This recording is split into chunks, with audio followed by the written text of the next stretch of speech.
Huh, I don't know what's going on with some of these videos. And after I rebooted my computer, some stuff doesn't work. Hold on a second. Let's see what this one is.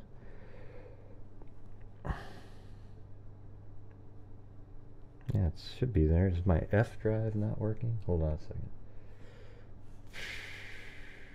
Yeah, should be working.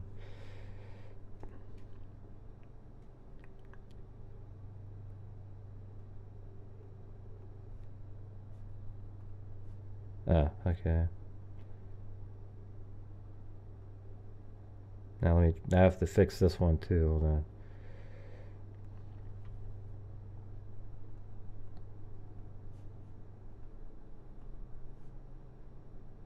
Hello and welcome. Jeez. This is Grant Hughes of Grant Hughes Investigates on YouTube. This channel evaluates all aspects of true crime. As you are aware, videos and live streams in this genre often discuss elements of crime that may be disturbing to some viewers. If necessary, take the precautions needed to avoid these feelings. Factual information related to cases is the key to fostering rational true crime discussions. Fortunately, you will find that here. Please hit the like button only once, share the video, and subscribe if you like my content. Thank you very much for watching.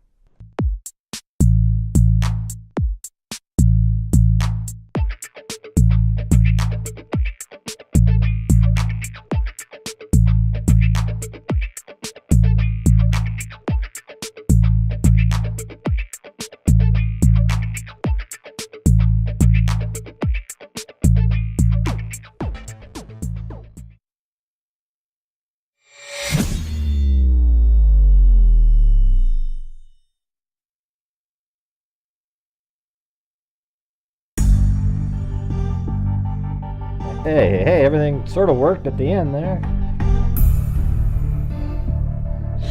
But look, I got that other camera on this computer now. It's clear, I think. I think I'm clear. Not that that's good, but...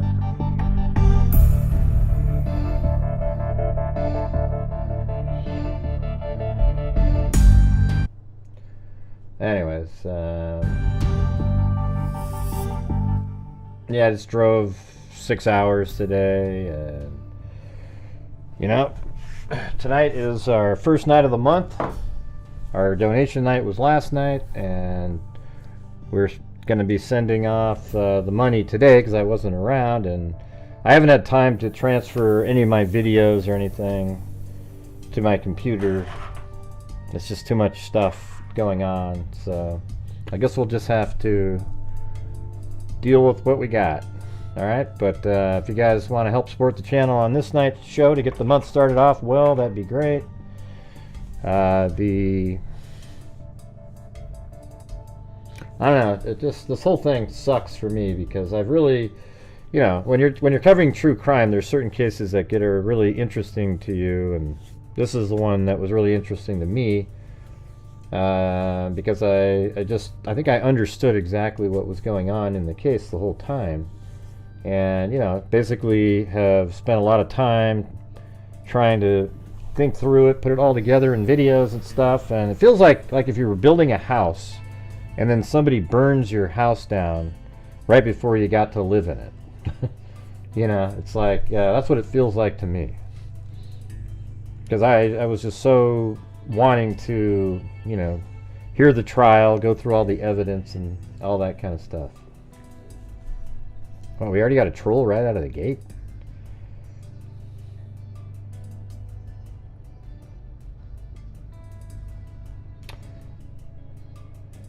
Yet of how... Yeah, that's so stupid, sweet. That isn't Maddie's coat, man. You guys are so, like... You guys are insane. Okay? I mean, just literally insane people.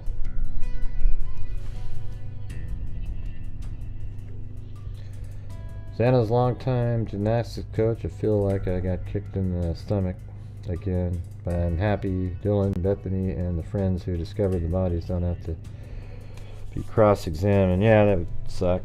You know, and the thing is, here's what it came down. I guess it was more like 50-50, because it sounds like Ethan Chapin's parents and Madison Mogan's parents, they were okay with the deal. Okay, and then that's when it gets kind of weird, right? If it was unanimous with the family not wanting to make the deal, then that means they were all willing to accept the 20 years of appeals and all of the sort of, you know, waiting for Kohberger to get killed, and you're always waiting, and it's just always this weight on your shoulders. And they were all willing to do that. Then it would piss me off it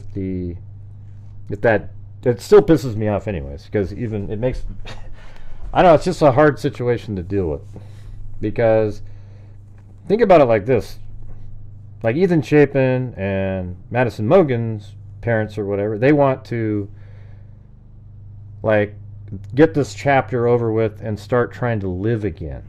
Okay. And then what if they were forced to not be able to do that? See, that's why I'm saying if they were all on the same page, then I would be more like, well, God, that's complete crap. But if there were some that wanted to do the deal, it sort of makes sense a little bit, you know? Like, they don't want to go through 20-something years of appeals, always having to show up in court, and then here's another, just to maybe get that death penalty, you know, and then somebody might even ban the death penalty in the state, and then all of a sudden, oh wow, all those years waiting around. So, but the thing is it doesn't feel like justice either, you know? It's like he should be forced to have to say everything. He should have, I mean, it's weird to me if the prosecution didn't say, we will do the deal, but you're going to have to get up there and you're going to have to say every single thing that you did, and you need to tell us where the K-bar knife is, and you're going to tell that to the world, or we're not making the deal. I mean, why isn't that part of a deal? It's weird to me. Now my camera moved. All right. I'm not sure how to... Does it follow me around again? Or? Oh yeah, it's trying to. But it's not really working because it's like... Maybe if I go like that. Alright, maybe that'll work.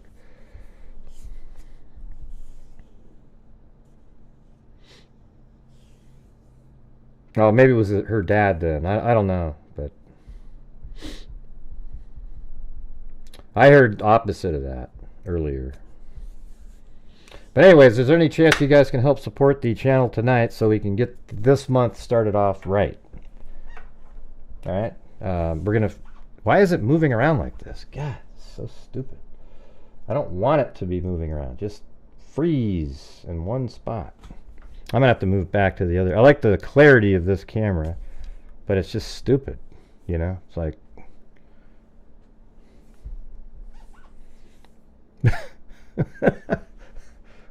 I don't know, maybe it's like if I move it down here, is that better? No? Like that? Over here? I don't know. Yeah, if he doesn't say where the knife is, forget it.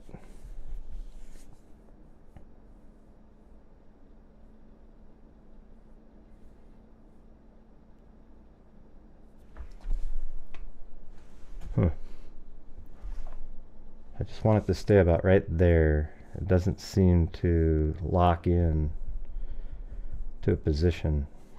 I don't know, maybe I have to figure out how to do that later. Alright, looks like we're going to have one of those nights again, huh guys? Alright, I'm going to try to... I'm going to send $3,000 out. So I'll probably do... We're going to need to send 1,000 more to our scholarship fund, and then I'll probably send 1,500 to our DNA fund, and then 500 to... I don't know, what do you guys think? Texas EquuSearch or something, or... What happens if... Does that look... Yeah, look how stupid that looks. I don't know how to fix it. Oh, man. I don't know, you guys. It's a better camera, but it's also kind of weird. And maybe if I can have it like that, maybe that'll work. Hey, thanks, Amber. In memory of Maddie, Kaylee, Xana, Ethan. I do want to be. I want to be able to like put all the pieces together. But here's the thing: I don't have connections. I put together the case that I've done just by the documents and using common sense, logic, and reason. And so I know Steve Gonzalez, but he doesn't, give me like, oh, ooh, here's something. Ooh, look at it. I've never had that kind of a relationship with him. The only thing he sort of, I mean, well, it doesn't matter, but so I don't have connections. Like, I'm not going to be able to get a hold of somebody and have the breaking news where they're going to come on and we're going to get to hear the inside scoop, And I don't think that they'll even want to do that because they're going to go to the big networks, etc. Hey, thanks, Amber M and MP.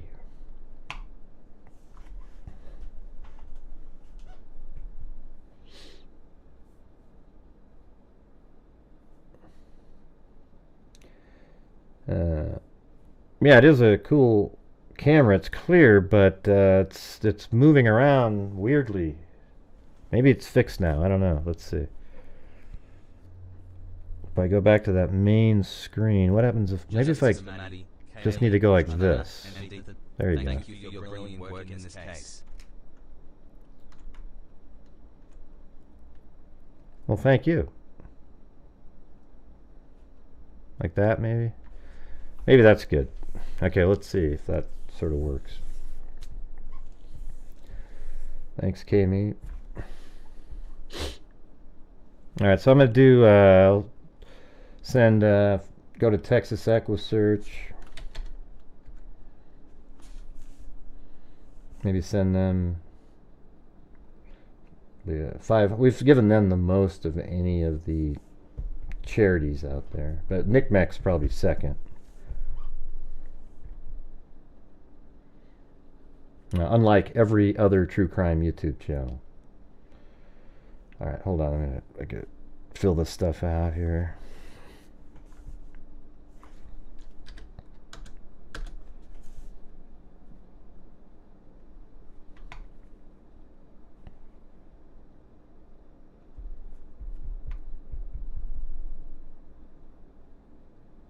What are you talking about, Cindy?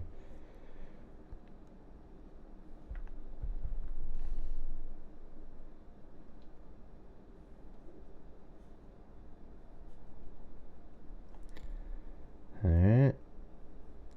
There's that.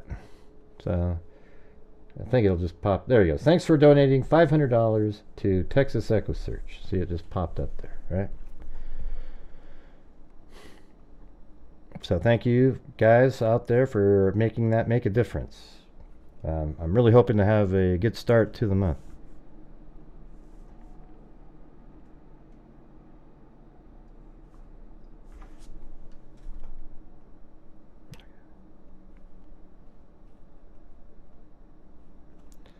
Thank you, Patricia.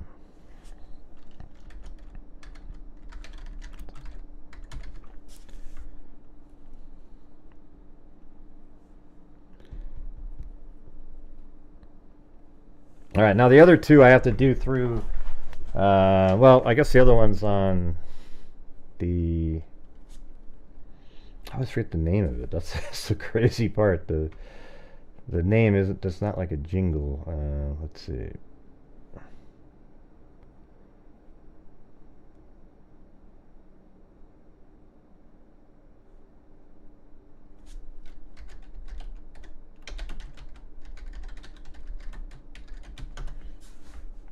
I'm memory of Anna, Ethan. Yeah. And we've given $2,000 to, 1,000 to, I believe, Ethan's charity, and then the one that does them, all the girls. We've done that one.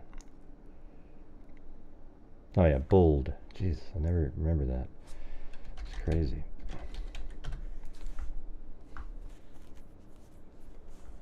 So we're going to go to bold.org.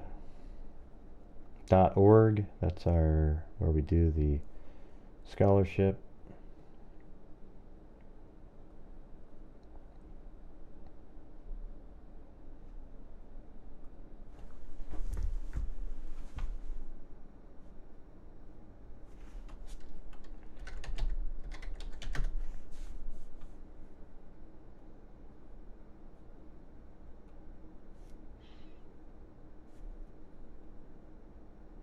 Yeah, so here's the...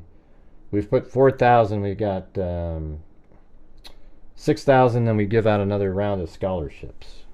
So we've already done 12,000 so far. So in the arena of criminal justice. All right.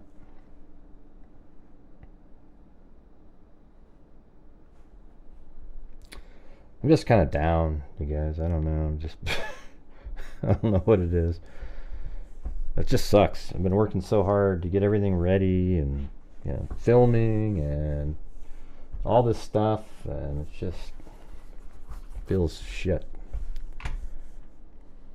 And all the conspiracy channels, they'll do just fine, you know, but people like me who go after the facts and try to get really into a case, we're going to get creamed.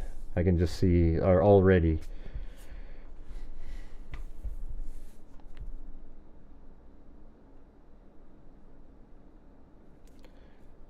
Let's see. I mean, just like even tonight, just watching, it's just so slow right out of the gate.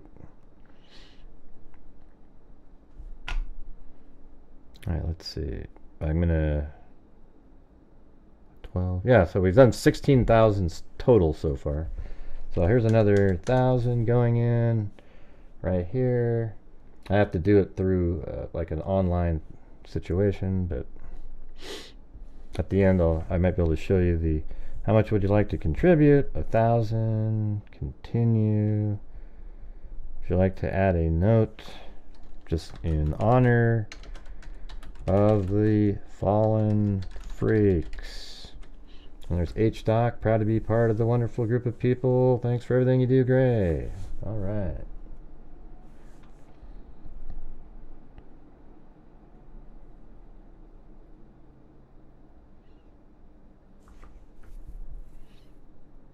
Okay. I think I have to... they're going to send me something on my phone. Hold on.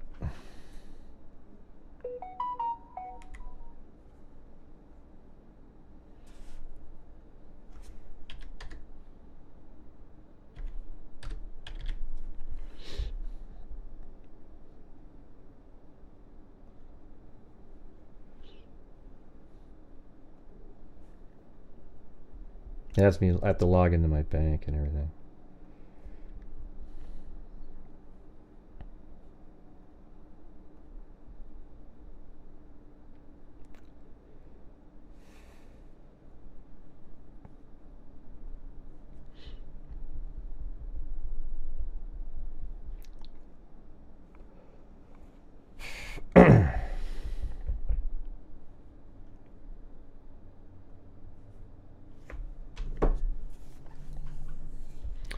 And it just, well, it said on the screen, thank you for your contribution. Maybe they sent me an email, I don't know, but they have to get it out of my bank. So we just sent 1,000 more into our scholarship fund.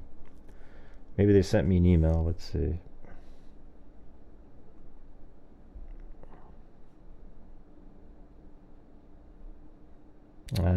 All I got just there was that I had to, they access my bank. Oh wait, there it is. I think. Bold, connected to your Chase account. Doesn't say the amount there. Oh, then right here. Here it is. Here we go. So, right there. Thank you for your contribution of 1,000 to the scholarship fund of Grant Hughes Investigates. We're currently processing it. And this is on today at 7:08. So 1 minute ago. Alright, there you go. But hey guys, the only way to make this happen is if people watching the show are supporting the channel. I know this is the new month start, but we got to get a good start of this month to, you know, kind of get the ball rolling here. I'm sort of in a weird place. I don't know if people are still interested in seeing some of the videos that we're going to be, you know, I can put out there that I recorded or whatever, but you know, I need your guys' support tonight too. All right? Is that something you guys can do as a group? I would appreciate it. Thank you.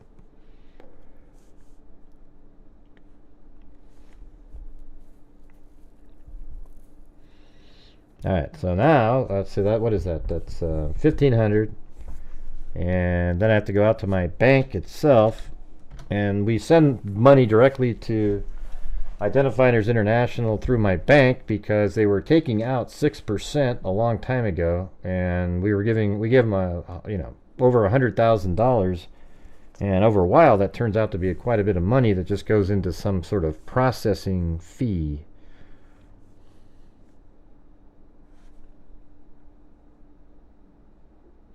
Now, well, one of these days I'm going to get the transcript for the Delphi case. Go over that.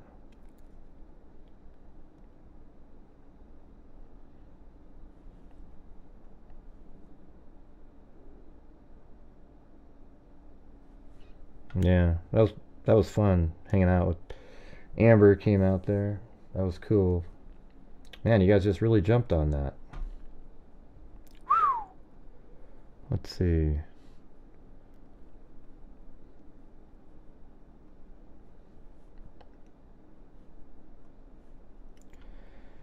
Alright, gotta go find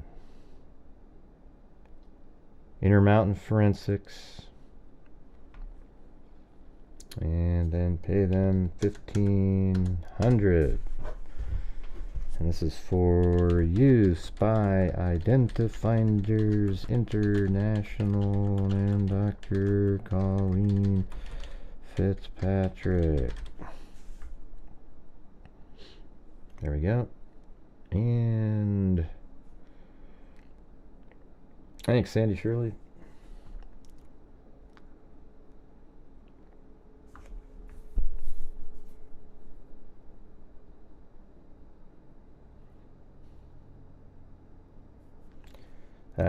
Well, I guess all you can see right here is, well, I mean, let's see.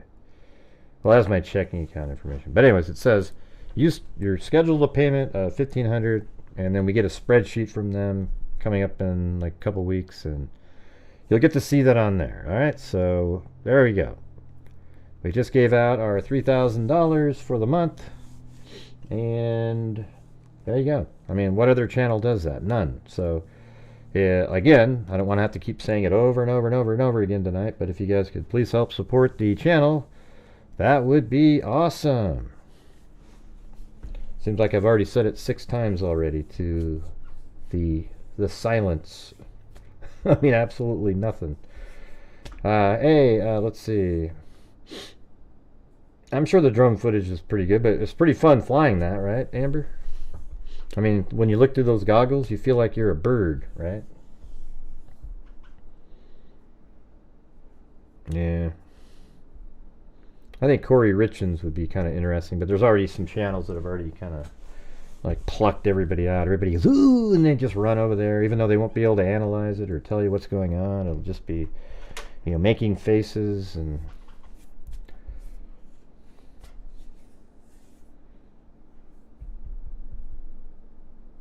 Oh, I did fun. Yeah, it's cool flying that, right?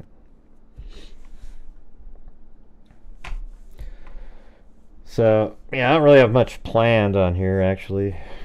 I just wanted to talk about, I mean, I think there was one somebody sent me, I can't remember if it was Lisa sent me a video.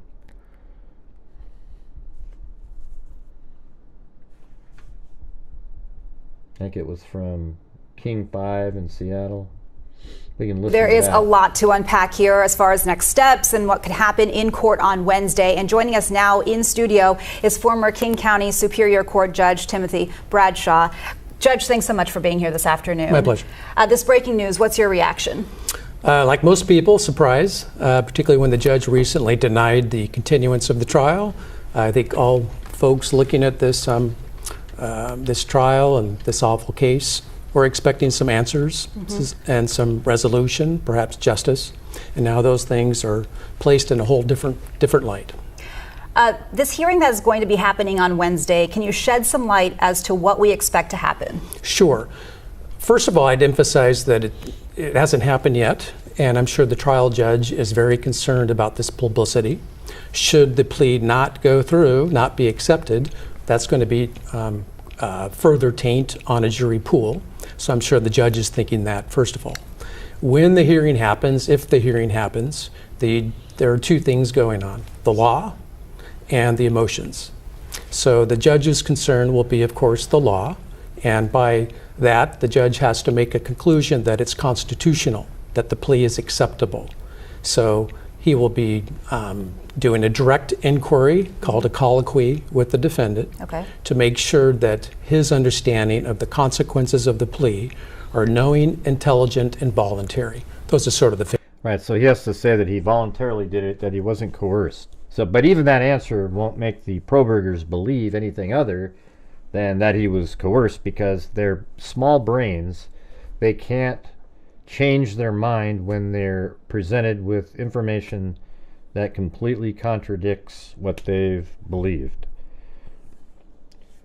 Bryan Kohberger is the killer. How many times have I said that on this show? Bryan Kohberger is the killer. There is no doubt. I've said it 1,000 times, maybe 2,000. All to the anger. Gray, he's innocent until proven guilty. Over and over and over and over again. And the thing is, it's been obvious the whole time. There's never been a time where I was like, I'm not sure. After the probable cause came out, how damning that information was by itself, and then everything has gotten worse and worse and worse, and nothing was ever said that helped Bryan Kohberger at all. Not one word.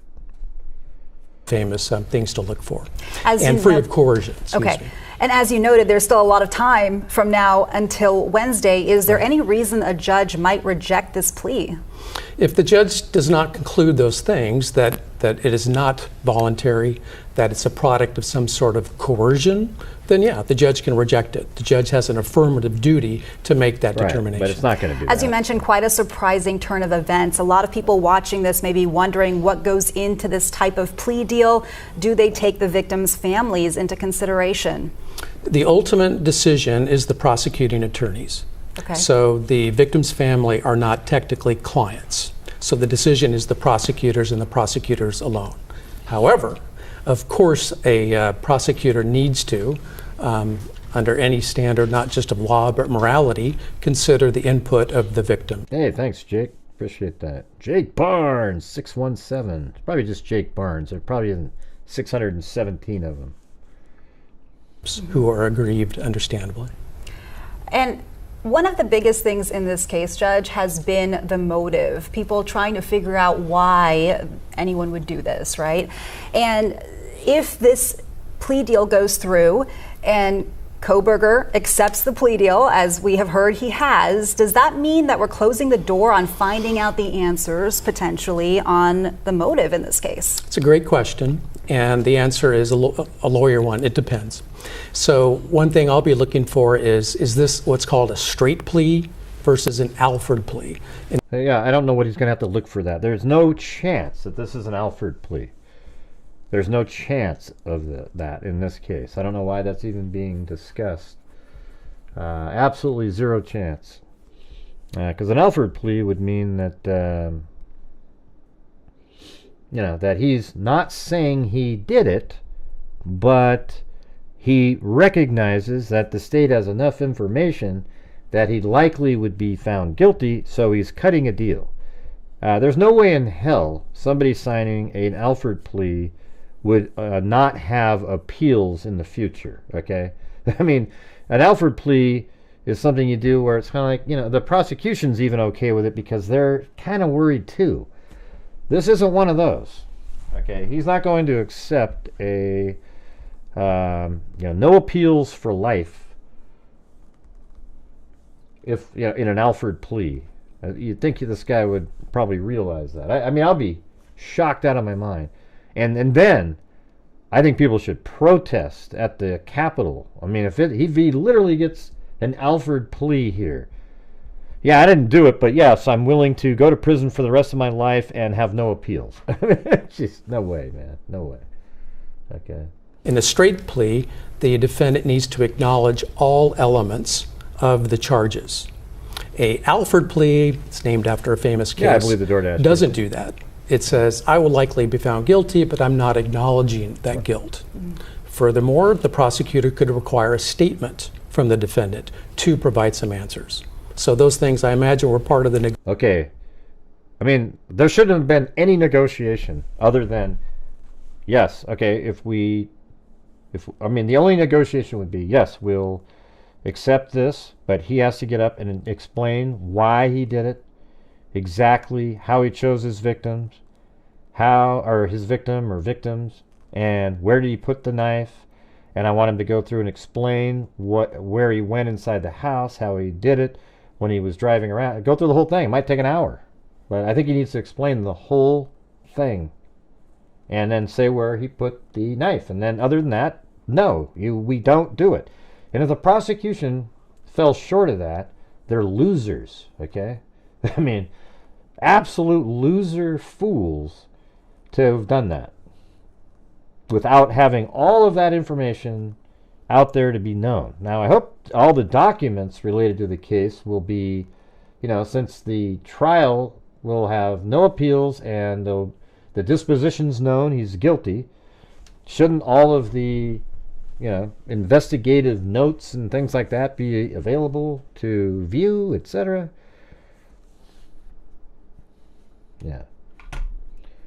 I'll tell you, if they didn't have that as part of the plea deal, like where's the knife and you got to go through and explain everything you did in public to everybody, then they are just piles of crap, these attorneys.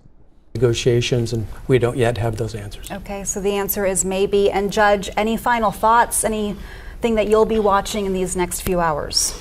My thoughts are for the family and all involved and what they're going through right now. They were anticipating some acknowledgement, I think, of the truth. They were hoping for justice, and now they have to recast what that perhaps would mean. Plea will give closure. Even if the death penalty were rendered in the case, that invites years sometimes of unknowns and appeals. So this type of thing does provide closure, which is good, but it also can rob families of answers. Answers that the rules of evidence would have allowed, the testimony would have allowed, and all the rest. So that's what I'm thinking about. Judge, thank you for being here. We're all watching to see what happens next. Former King County Superior Court Judge Timothy Bradshaw, we appreciate your insight. You're welcome. There is a... All right, so I don't know. I just don't think there's any chance he did an Alford plea. Likely we get the death penalty. If Chad Daybell got the death penalty, then Brian Kohberger would definitely. Well, I don't think anybody says he likely wouldn't get the death penalty. I don't think there's anybody out there that would think that. I don't know. I feel kind of in a weird place,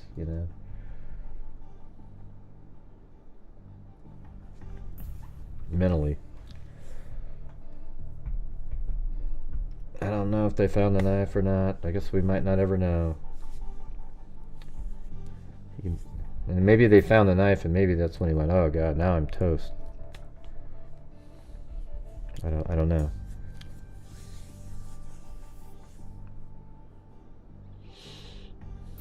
Yeah, I've tried alley kick. Apparently tonight, I'm not support worthy. Not sure what happened, but. Ann Taylor saved BK's life, which is the best she could do for her very obviously guilty as... Right. Now, she didn't even work on the case, really. I mean, she never looked at the videos. She didn't look at anything. She just... it was obvious from probably the get-go that her client was guilty. She did it for fame and glory and, oh, I covered Brian Kohberger,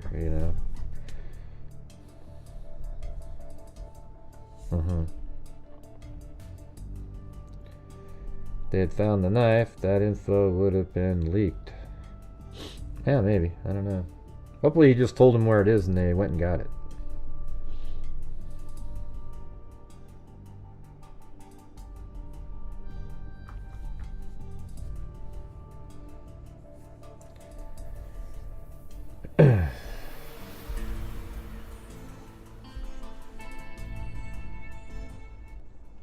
Guess we can go over some articles and whatnot out there.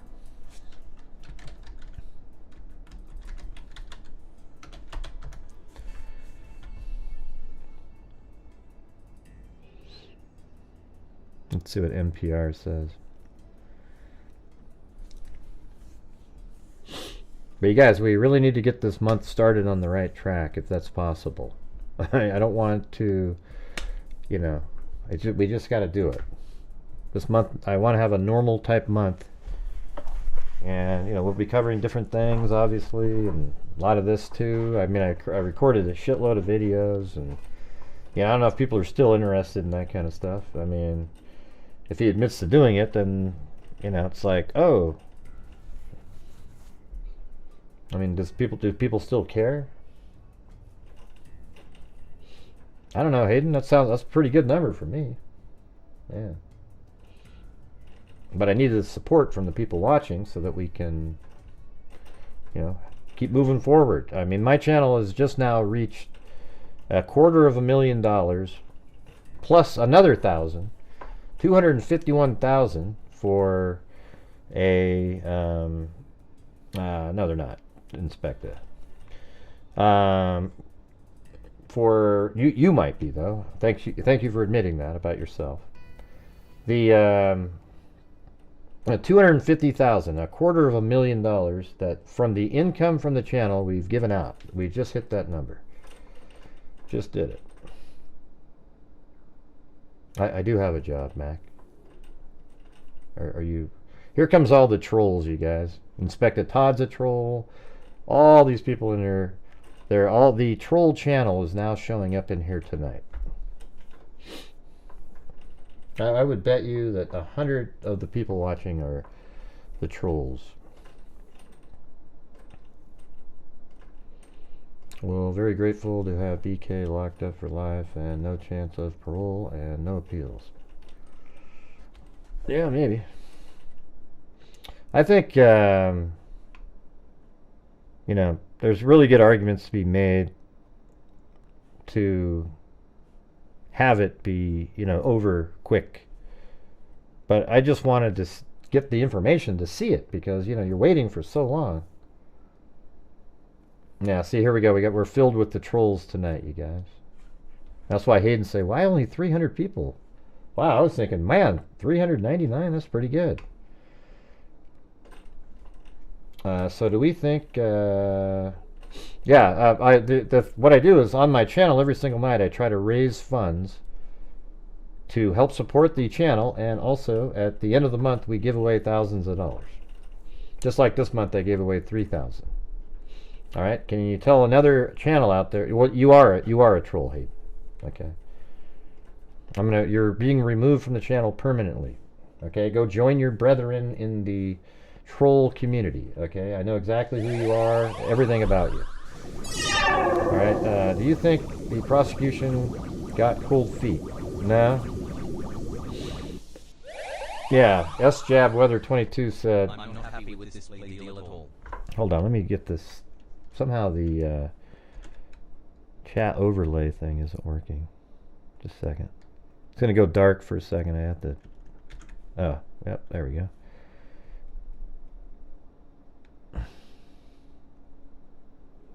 And I can put that up there. Should work. Oh, there you go. I'm not happy with the plea deal at all. Yeah, well, I'm not happy with it at all myself. I understand it, though.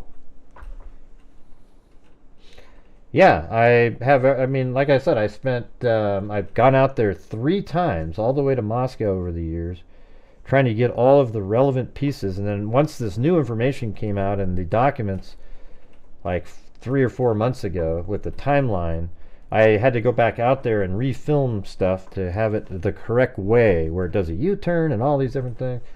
And so I have all that. And... you know, it's just sort of like, it's just like the sails are taken out of the wind, you know, just, right. And so, yes, if you're on this channel and you don't like the fact that on my channel, I ask for support for the channel on a nightly basis so that we can do all the great stuff that we do, and it supports the channel, because there is no ad revenue on live streams.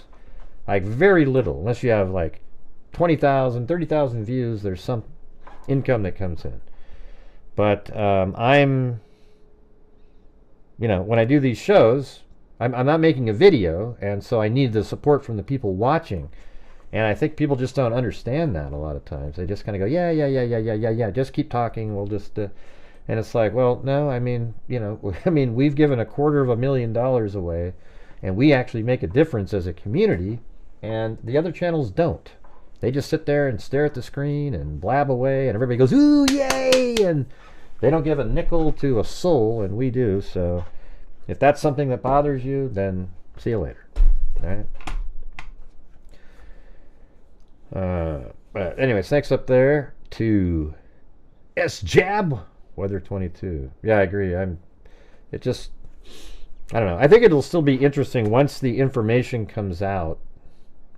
Like, obviously, the investigators are going to come forward at some point and say everything that they know, right? I'm just not going to be one of those people, right? I don't have a connection with the prosecution team or anything like that at all. Even though they watched my videos, they were sent to by the family member.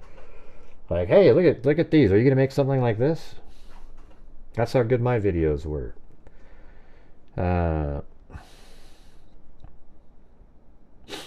Yeah. So there's people out there that are still trying to believe in that he didn't do it. Are idiots, okay?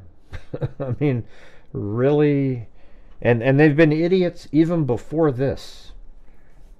I can't tell you, I mean, why don't people understand this right here? I mean, just this simple concept. That after they got a DNA profile from the knife sheath, a part of the murder weapon itself, that led to a person named Brian Kohberger.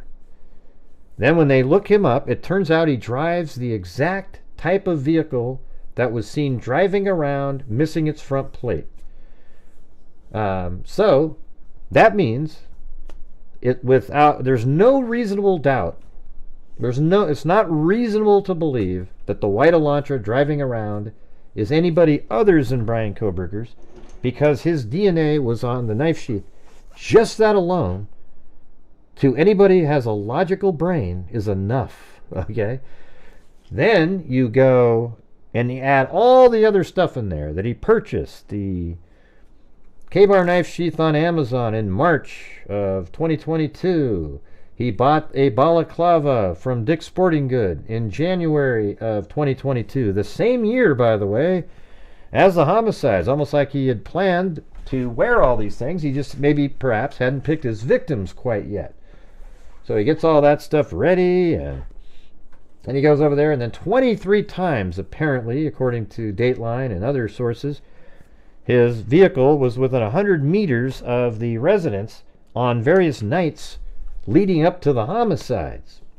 And if you drive around over there, like I have 3 times now, you'll realize how difficult it is. The first time you go there, you don't have a clue what you're doing. And you can ask Amber. We went out there, and I was able to drive all around, and I knew exactly where I was going at all times around in that complex in the area, because I had been there so many times. So after a while, it's like second nature, and that's exactly how Brian Kohberger wanted it to be. I don't have 1,200 people watching, by the way. That's another one of the troll moves. They like doing that one. Watch the court cameras go on the fritz, so no one gets to see anything. I just feel that if there were, and then he tried to purchase. I mean, I still have the timeline. I don't know if you guys would be interested in still looking at that thing. I don't know. I mean, are people still interested in talking about the case? I mean, I still got video. I got to make a video on that piece of information. Let me show you what I found here. Here, look at this. So the thing that I've always shown you guys is right here. It's pretty crazy. Amber was in the car with me here. So right here is Nevada Street, right here, right? In the document, it says he heads southeast on Nevada Street. So that is, there's a little, east going on, and it's south, right? So that means that camera, there's a camera right there on that intersection, could see that he turned here. And that was at 254, I believe. I guess we'll have to, hold on a second. Let me, look at this. Man, it's like, how do I get this to work? Let me make this bigger. Hold on. Is it like that, or what is this stuff? Oh shit, I don't know. It's too clear now. If I ever get like a blemish on my face, it'll look like it's right there, hold on a second. I gotta open up something. My email. Whenever I open up my email, I have to hide it now because trolls look. I mean, it's really they're just something wrong with these people.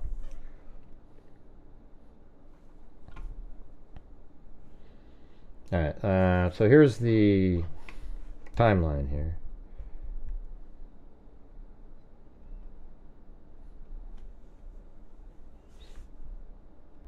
Yeah, right there. Look at that. See this? Hey, thanks, Ted Bundy. Misty J reminds me of Shania Twain. I don't know who Misty J is. Misty J reminds me of Missy J. Starstruck emoji. I see. Not Miss. It's Missy, not Misty. But thank you. Hey, look at right here. See, it's on the timeline right here. It says 254 to get to. It heads east, southeast Pullman, and it's turning on to. Well, no, that's the. Let's see. The cast data shows he's in southeast Pullman, Washington. At 253, it shows that he's on Washington, Nevada Street, and it's seen on camera, but it's going southeast. Pullman, Washington, Nevada Street, and Stadium Way. And the vehicle is going southeast. So I think that, and that's at 253. So that means it has to be able to get to, what do you call it? Floyd's Cannabis Shop by 302, which is down, I think it's, let me turn on the, maybe it's just right, it's right there. That's Floyd's Cannabis Shop. So it has to get there at 302 because it was seen. So we drove this, and I was going, maybe quicker than he would go, but we did it in 8 minutes. And so that would get you there at 301, but 302 if you're just kind of driving, who knows what he's doing completely. But if you drive like this, you come down like this, and then we drove around this turn here, and it comes down, and then around, and we might have done this one actually, like this. Comes down and around, and then it's crazy. It comes out right here on the highway, which avoids being seen coming out over here. See how far that is? I mean, that's literally, let's see, 1, 3, 4, 5, 6. That is almost a mile. 0.79. That's crazy. Hey, thanks, M10. It's 0.79 miles from here, and it just sort of pops out on the highway over here. See that? Like it's hiding. It didn't want to be seen anywhere. It just kind of appears on the highway, trying to trick the law enforcement from finding anything on surveillance if they were looking at it. Then he drives down, and then at 302 is spotted right at the Floyd's Cannabis Shop on the highway, coming by like that. And it works almost perfectly. 302, 253, 254 in southeast Pullman. And then he's right there at that time. I feel pretty good today. You do? Well, thanks, Richard Watts. What do you feel good about? All right, let's see. I'm going to open up a document really quick. don't get me wrong, I still want to know why Kohberger did this. I also want to know how he did it, so all the Kohbergers can see how accurate you were, even if they just make another excuse. Yeah. So all the predators can see how accurate you were. Yeah, that's what I Even if think. they just make another excuse. Lol. Richard Watts feels pretty good, he said. Hey, thank you, Carrie Lasco. Oh, wait, I gotta hold on a second before I forget, because if I don't do it now, I'll forget. Alright, so here's our main screen here. We gotta switch this over to the new number, which is, we've now given, and since January of 2020, 251,000. We reached the 250,000 mark. Da, da, da. You know, maybe I need to have some sound effects. What do we got over here?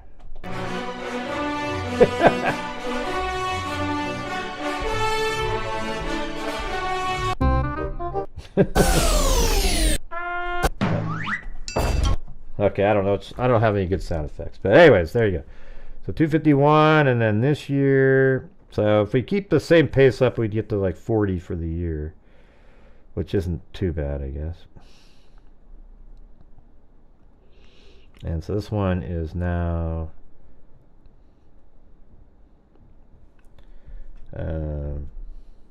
22, right? Yeah, 44. That'd be cool if we could do that. All right, there you go. So, you know, that all happens because of ad revenue from videos that I make. And then when I do the live streams, the freaks help support the channel, which is probably the biggest portion of the income that comes in. And that's what allows us to do what we're doing. So thank you.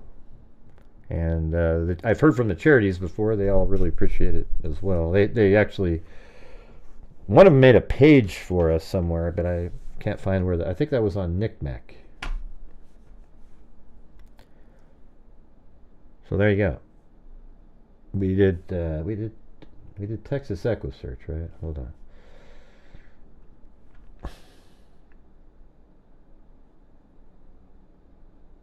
Yeah, there it is. So hold on. Here's the Texas Echo Search one. You donated 500. It came through on my email there.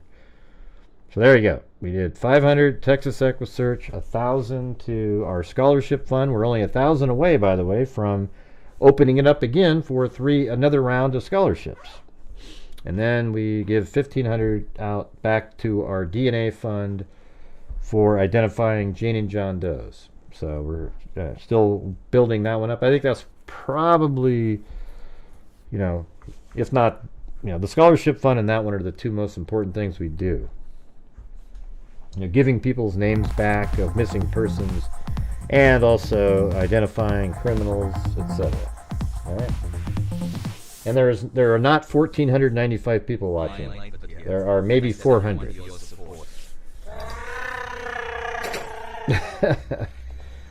Deidre Gambrel, thank you. Linda Howe, as in Linda Molden Howe of the Cattle Mutilations and Crop Circles. I'm late, but here. Thanks everyone for your support. And then we've got S Jab Weather 22 again. I was a freak long before I joined, he said. Aren't we all freaks in some way? Even my car says that. Although you guys want to hear something funny? So for people that haven't heard this story before. See, my Subaru was Freak 1, okay? Hey, thanks Ted Bundy. It was weird saying thanks to a serial killer nightly, but... Yeah, I think he will be. I think that's exactly what's going to happen. And I think it won't be 5 years. Within 5 years. So I have this Subaru. I had one, and it said... the 2017 Subaru, my first Subaru, actually the first car I ever bought, it was, I put Freak 1 on it. So Freak 1, the number one freak, right? Then I gave that car to my wife, which is way better than the 2010 one that she had. And so then I got another car. Then I put my own license plate on it, a new one. And I thought, well, I need one before that. So I put Freak 0 on it, right? But that's not what it looks like. It looks like Freak O, which is just horrendous timing with the P. Diddy crap going on, right? It's like, it's just so bad. So I've already ordered a replacement for that one. And that one should be coming soon. It was just really bad, really bad. So yeah, Ted Bundy's question is, do you think something will happen to him in prison in the first 5 years? Yeah. It looks like Freak O. I mean, I don't even know if that might be what they put. Like, maybe they didn't know that I had a 0 on there. I don't know. Yeah, it's pretty bad. I actually heard somebody, I was like doing something near my car, and some guy with some lady, and they walk by and they look over and they say, oh, you know what that means? Shit. What? What are you talking about, man? If I could just tell you the story. Hold on a second. Let me tell you the real story. That's not true. Yeah.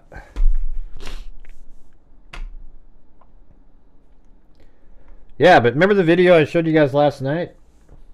It shows you that you could easily get there. There's a minute to play with. You know, his phone is pinging at 2:54 in southeast Pullman, which is right over here. And then Floyd's Cannabis Shop over here is, it comes by there at 3:02. And remember how she said, don't let it fool you, timing matters. Well, yeah, you're right. It still works perfectly. When we drove there, it was like exactly on the second. I mean, it was crazy, right, Amber? Mm-hmm. Oh, giving their names back means they don't have these are unidentified people. Like we have one that we did call Daniel Armentrout, where he was from, I think, 1962 or 60. It was really a long time ago. And there's even newspaper articles and everything. It was this guy that was found, he was hitchhiking, and the vehicle he was in when he was hitchhiking went over a wooden bridge when it was raining, and the car slid off the bridge, went into the water, and this individual who was hitchhiking died. And the person driving didn't know what his name was, and there was no identification. There was these crazy, he had RY plus love scratched on his arm. He had these little, like, I think they were little stubs from a laundromat or something. I mean, just weird stuff, and a photograph of him and some girl, but they were never able to identify him. And he sat, and the town took care of him. Everybody would bring him flowers every year. They had stories about him all the time, and they didn't know who he was. But us, combined with identifiers, I think we spent like 10,000. It was so hard. Ancient, like the DNA was very difficult to retrieve, and then eventually, finally, they got DNA, and then a woman named Misty Gillis and another one, they kept working through it. And I actually had this FBI file on it. Somebody had sent me that, a PDF file on it.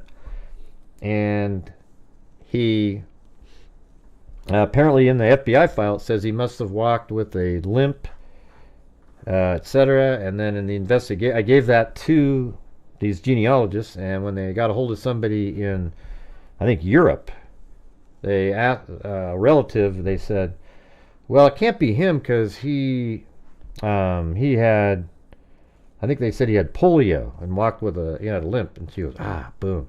Then they got a hold of the brother and found a brother in Florida, and then he came out, and this was just like 3 or 4 years ago, and it was crazy. I mean, we're talking, how many years is that? Like 70 years later, or 60-something years later, we were able to pay for and get the identification of Daniel Armentrout back. Turns out one of his other brothers went missing around the same time and has never been found. but they had an abusive father. He was running away. The other son was in the military, and it was just really, that was pretty amazing. That was a cool feeling. Yeah, so we paid for the genealogy of that, and that's what we do here, you know. So I try to use my platform, you know, and obviously I need to have it supported by the people out there, but then, you know, the ad revenue and the, you know, different funds that come in, I send a lot of it away to make a difference out there, right? So when people aren't supporting the channel, we can't do it. All right, so that's kind of what the gig is here. When people want to know, that's what we're doing. All right, anyways, what else you guys got out there? Why don't you put in poll questions and super chats, see if we can get this. We have 0 channel members tonight. Not one gifted channel membership, and we have absolutely 0 coffees, so we're having one of those nights.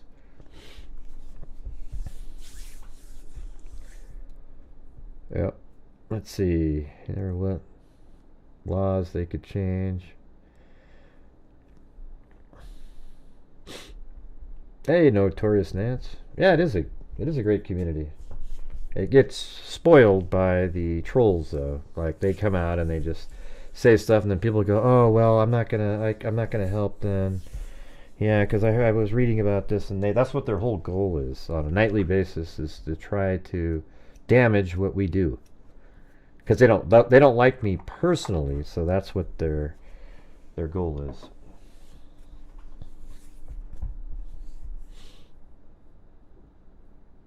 Yep, you guys are the only humans I talk to most days. Alright. One thing about Brian Kohberger went to trial, and the jurors were a bunch of idiots, and he walked. Well, there's no way he would walk. I think there's a chance that it could have gone to a hung jury. You know, you get a stealth juror on there, one of these idiot Kohberger types whose brain. I mean, the thing is I actually met one of them. I went to have dinner, and a waitress came up, and we were talking. I go, "Yeah, I'm here." She goes, "What are you doing?" I go, "Oh, I was up here filming for the, you know, just filming stuff for the Kohberger case. But man, can you believe it? He's gonna plead." And she goes, "Mm-hmm." And I go, "Yeah, he absolutely did it." She goes, "Are you sure about that? I mean, couldn't he have?" And I go, "No." And I just then I kept explaining it to her. And she's like, "I don't know, though, you know." So obviously she watches the crazy people. And so those are, you know, you get one of those people out there, and she's like, "Well, I know the case really well, too." And I was like, "No, you don't. If you know the case really well, then you know he did it. It's that simple. It's not like one of those things where it's complicated." Will we have to explain the murder and who he targeted? Well, that's what we want. If that doesn't happen, I will absolutely just lambaste the prosecution over and over and over again. I'll actually say something shitty about them in every video that I make regarding the case. If they do not have Kohberger tell them where the K-bar knife is, or at least say where he put it. If he threw it in the river, I guess he threw it in the river, you know. But I would actually have said, "Listen, you're going to tell us where the K-bar knife is. And if you threw it in the river and we can't find it, we don't have a deal." Do you get what I'm saying? I mean, literally, like, dredge the river and get the magnets out, and if we don't find it, there is no deal.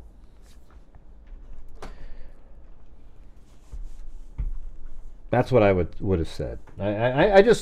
I don't understand any sort of, you know, what I kind of think is, like, over time, you know, Kohberger's there and the prosecutors and all this, and they, you know, he's in the room and they talk and there's a little bit of rapport, and it's like, okay, yeah, but just, you got to treat him as he is, a maniacal, psychotic killer. He killed 4 college students before they ever got to really experience life at all. Hey, look at that. Patricia Grizo. Finally, somebody gifted a channel membership, and I've learned a lot, was the recipient.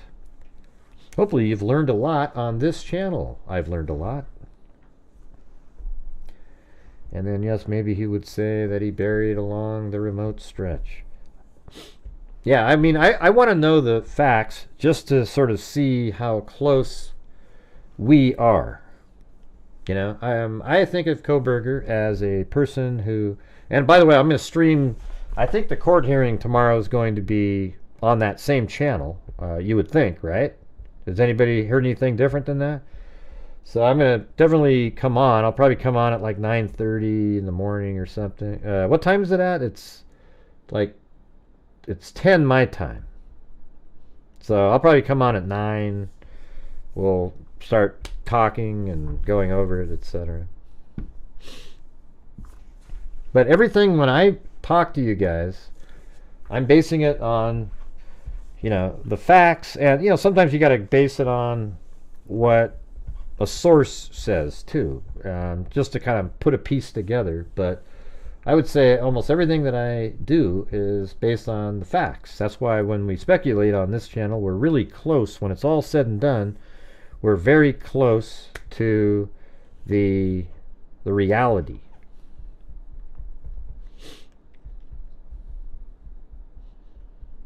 Well, there's all kinds of spots. So Amber, remember? I don't remember you saying, "Ooh, look, that's a perfect spot." Let's see. I heard no media tomorrow. Anyone else hear that? Well, they're not going to allow media in the courtroom.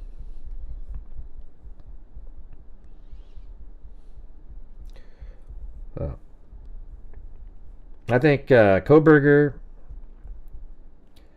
you know, he may have some, you know, I think he's like a psychopath. He is somebody who, oddly, with being a psychopath, had problems recognize, you know, like it was strange because that one Asian girl liked him and he seemed to not really understand.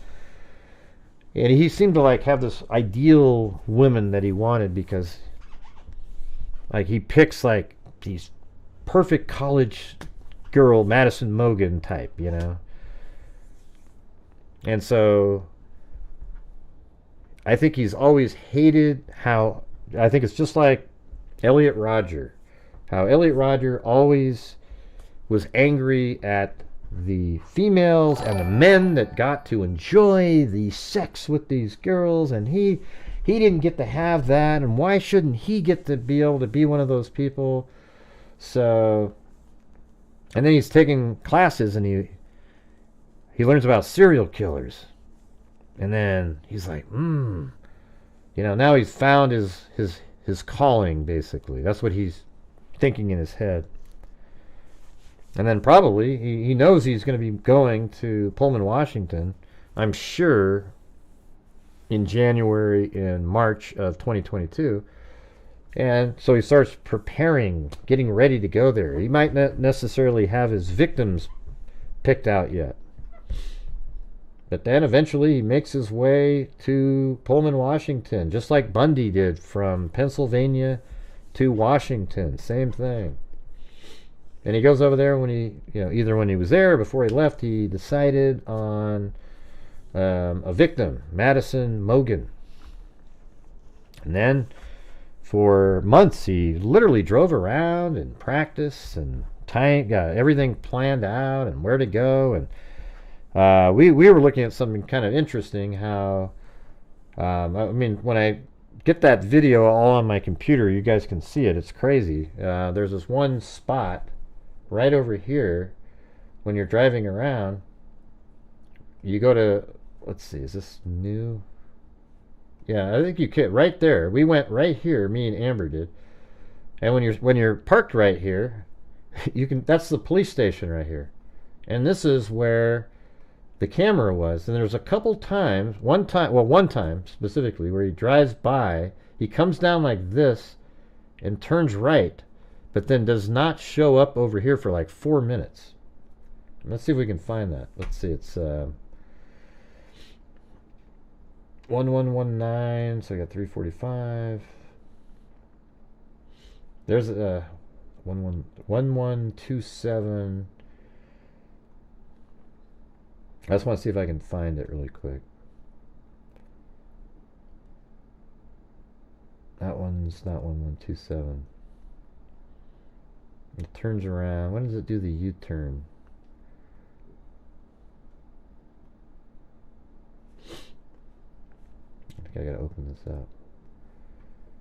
Oh, right there, the Paradise Drive. 451, there it is. Okay, so 451 Paradise Drive. Right here, I think. So a vehicle matching the description of vehicle 1 continues westbound on Paradise Drive.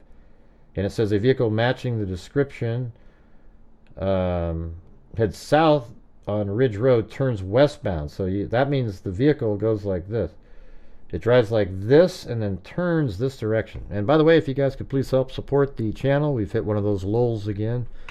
We're going to try to reach the goals and have a good first night of the month. Is that possible, you guys? That would be awesome. So the vehicle comes down like this, turns, and it does not show up until 3:38. It's going west. Let's see. Highlights are seen northbound on Walanta Drive. Right. So that's a long time. That's almost 3 minutes. And it should have only been about 45 seconds or so, maybe a minute. So there's 2 minutes of missing time. So is it possible then he drove around like this and even kind of came, you just come down one street and then come over into this area. It feels like there's more here now, though, like it came down there. Because this street seemed like we were able to get onto there. But yeah, you're just right there, and you can look right at the police station right there.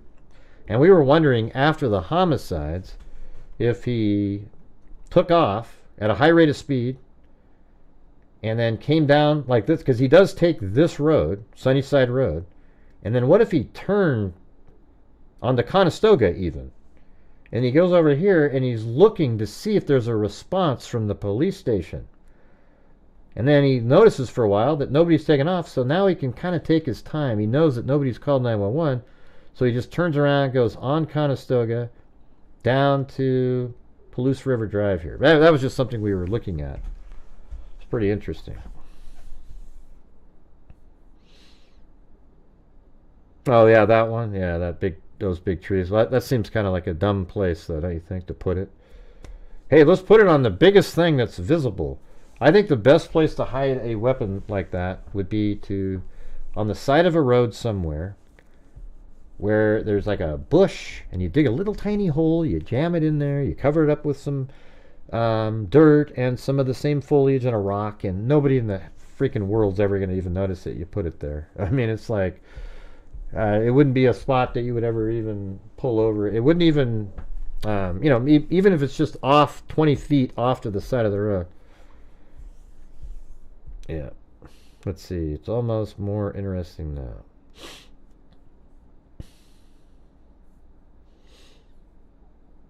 Yeah, but I don't know if where we saw that, though, I think was way over on the other side. So I don't know if he would have been able to drive over there.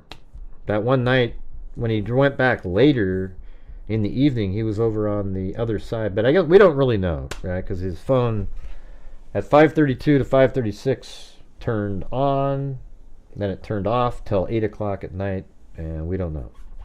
I just don't think I don't know.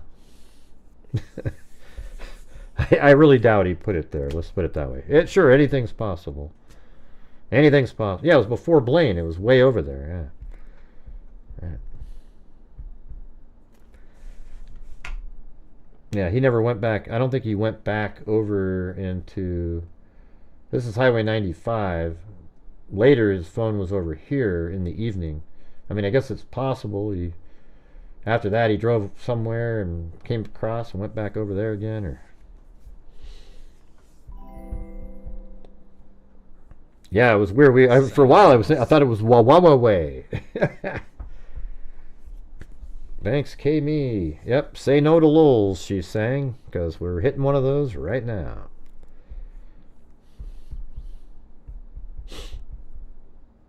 Yeah, he could have. I mean, I think if he did do what I just said, where he Well, I guess what would be interesting, if he doesn't tell us what he did, then I guess we can still try to keep putting it together because it's still something that nobody knows, right? And then as information gets leaked by various people and interviews are done and they explain what happened, then I hope there's documents. Like, I don't understand why there can't be something that somebody creates. Like so you guys, we only have one channel membership gifted tonight. And we're currently at 50% of the goal. So if you guys are out there, if you could please help support the channel, this is what we do on this channel. We try to keep moving forward. If we don't hit goals and so forth, the whole month collapses. So let's see if we can do it. Still want to know what got, yeah, who knows what he got at Albertsons. Probably got a Coke. Coke and a smile. It's just weird too, because I mean, as I said on the show a while ago, like, he didn't go to the other store that was over there. And thanks, Dixie Hippie. I mean, he drove right by a Walmart, but there's 2 minutes of missing time. It could be that he went into the Walmart parking lot and thought, oh, there's too much going on there, and then they maybe pulled into Kate's Cup of Joe to look at his phone to see where a different store would be. And then he goes to Albertsons, and then he finally bought something. Yeah, why can't we get to know what those items were?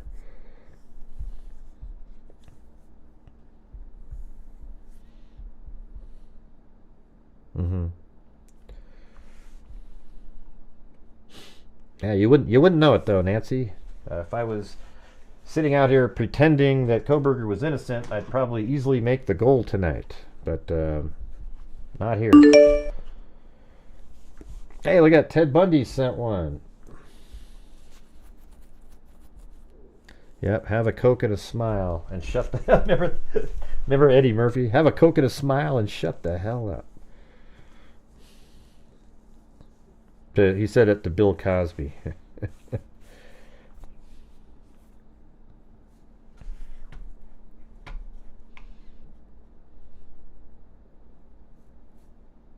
Yeah, see, that is a lot clearer, isn't it? Does it follow me around now? Oh yeah, see? Starting to try to...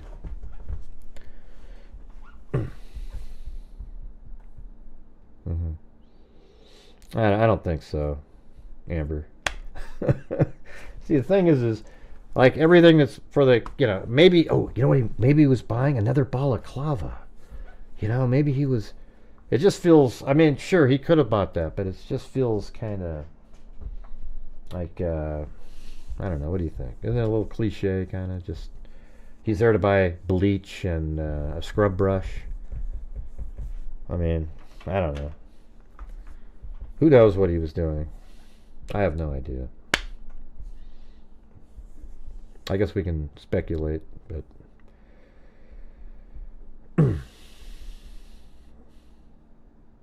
No, I'm just saying. I just don't know, I mean, there's a tree, right? So who knows if he threw a knife there? There's all kinds of great places. There was ponds we drove by. He could have thrown them in, right? Yeah, gloves, a box of bleach wipes. He bought another Dickies suit. I mean, that was kind of interesting. I never really thought about that. The Dickies suit that he purchased, they never found that. So that's obviously what he used that night to kill, right? Right. Yeah, see, now we're back at the normal number. 389. We have the Bart Simpson fake view thing that was going on. There's always these trolls that actually spend their own money to do that. It's wild. Yeah, maybe, Timothy. Maybe.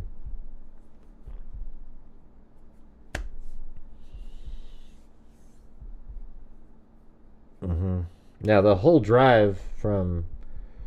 I mean, who knows if he ever even went to Wawa Park. We don't even know.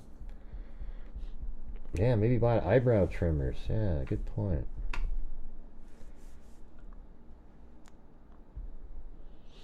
if he doesn't know where the evidence is. Well, he does know where the evidence is. Fresh enemies. He does know where it is.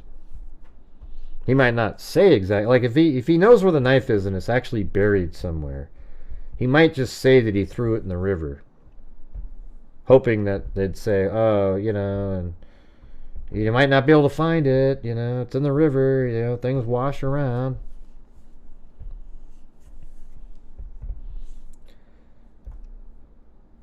Mm-hmm. Yeah, I think it's totally futile to look for where he put the knife or whatever. It's such a vast, long roads everywhere. I mean, I don't know.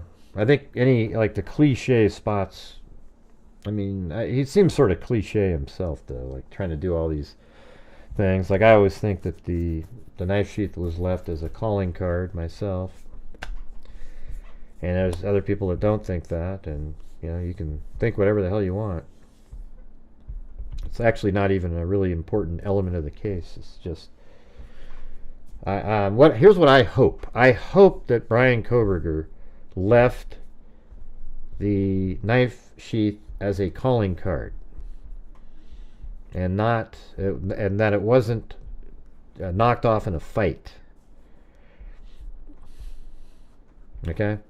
And the reason I think that, I hope that, is because that means that Kohberger will be sitting in his cell for the rest of his life knowing that he is responsible, and he alone, for not planning well enough and leaving his DNA on the one item he left.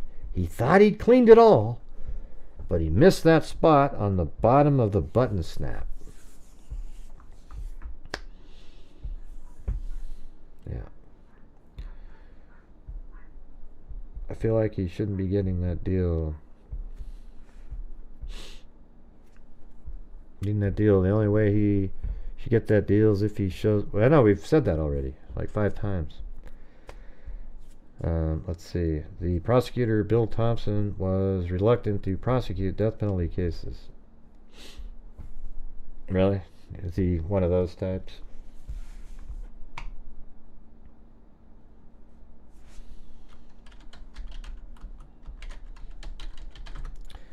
Incredible. If he rented a car and didn't touch the snap. Well, the renting the car part would have caused him a problem. They probably would have seen what type of car it was, and then maybe traced down something similar, found out one was rented, and then they'd get a, you know. I think the only thing that, without the DNA on the knife sheath, you'd still have a case, and a pretty good one. But I think, I mean, my opinion is, what's even more important than the DNA on the knife sheath is the camera at 1112 King Road that filmed this white Elantra driving around all those times. And then you could somehow link up the fact that Kohberger, you know, they already had seen that he drives a white Elantra. Then they'd say, okay, it's missing a front plate, his is missing one. He turned his phone off at this time, and then his phone turned on again near Blaine. And then you could put all the other pieces together. Oh, look at it, he bought the Amazon, you know, and then you're still working like that. You just don't have the DNA to test it, to, you know, at that point. But you'd still be able to make a really strong circumstantial case. The DNA is what led to Kohberger. But it also shows, you know, but the combination of the DNA on the knife sheath and the video surveillance of the car coming around over and over and over again is just so insurmountable. Like, if that's all the prosecution had, it's game over. It's just literally, it's just incredible. But hey, you guys, we're on a massive lull at this time. Is there any chance you guys could help support the channel? This channel relies on the generosity of the people watching, and that's what allows us to do what we just did at the beginning of this show, where we gave $3,000 out to our DNA fund, a scholarship fund, and Texas EquiSearch. Well, certainly could have been his calling card. I know. I think it's weird when people say, nope, it can't be his It can't be his calling card. It's like they're almost like just belligerently saying it without, because they believe something. It's similar to the pro-burgers. You know, it's like they just, you tell them something and yep, can't be true because I don't believe it. I don't know what it is.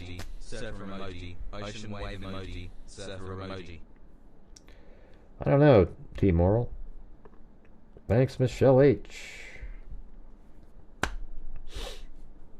Well, you know, the thing is, if he had left a pristine, if there wasn't that one single source of DNA on that knife sheath,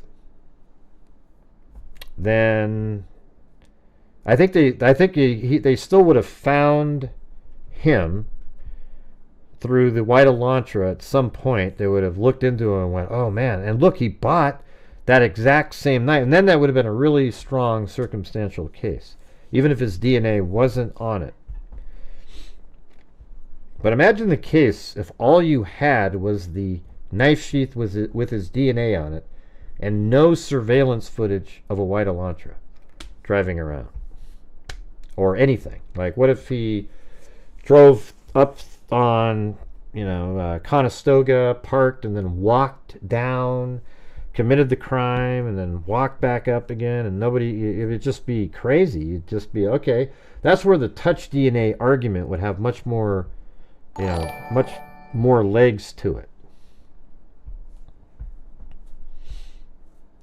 Missy 6 loves the freaks. There'd be a lot more legs to it if, yeah. Wonder how they knew there would be no indoor. What? He didn't know anything. He just went there.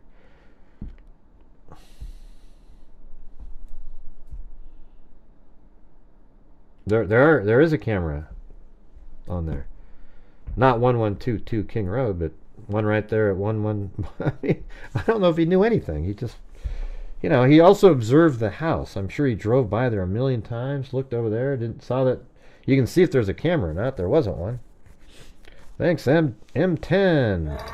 There's S-Jab Weather 2022 again. Man, we need some more generosity like him tonight. Tell Bill I said have a Coke and smile and shut the blank up. Right, remember that? Remember that? Remember that? That was hilarious. Tell Bill to have a Coke and a smile and shit. Yeah, that was good. That was good.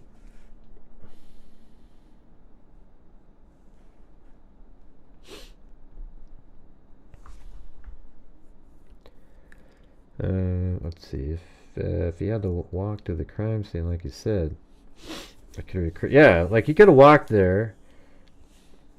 I mean, I've done polls like, you know, what's more important. I think it's pretty interesting. Like you go like this: what is more important,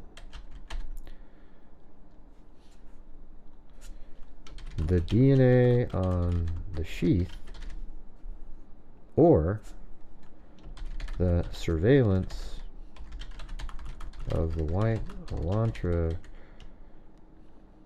That's about it.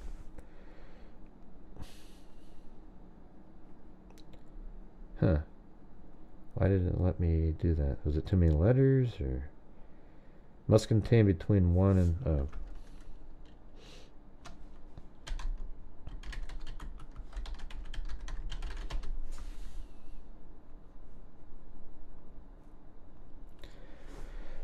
Alright, there's one right there.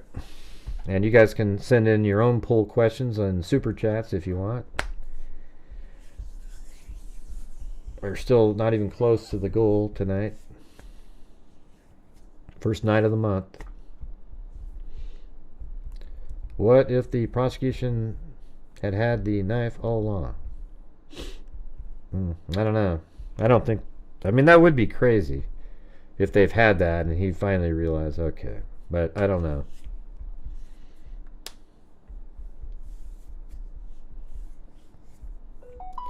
I think most people think it's the DNA, but I think if you didn't have if you had just the DNA on the knife sheath and you did not have the surveillance, they wouldn't have a case.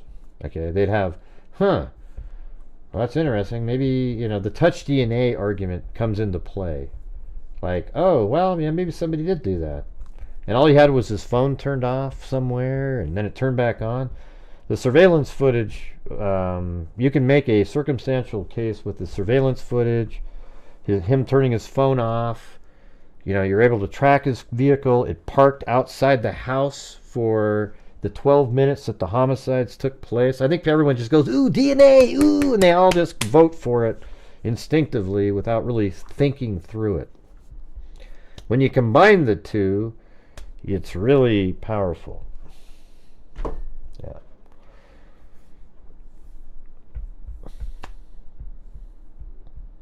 Nah, I don't think it's equally as important.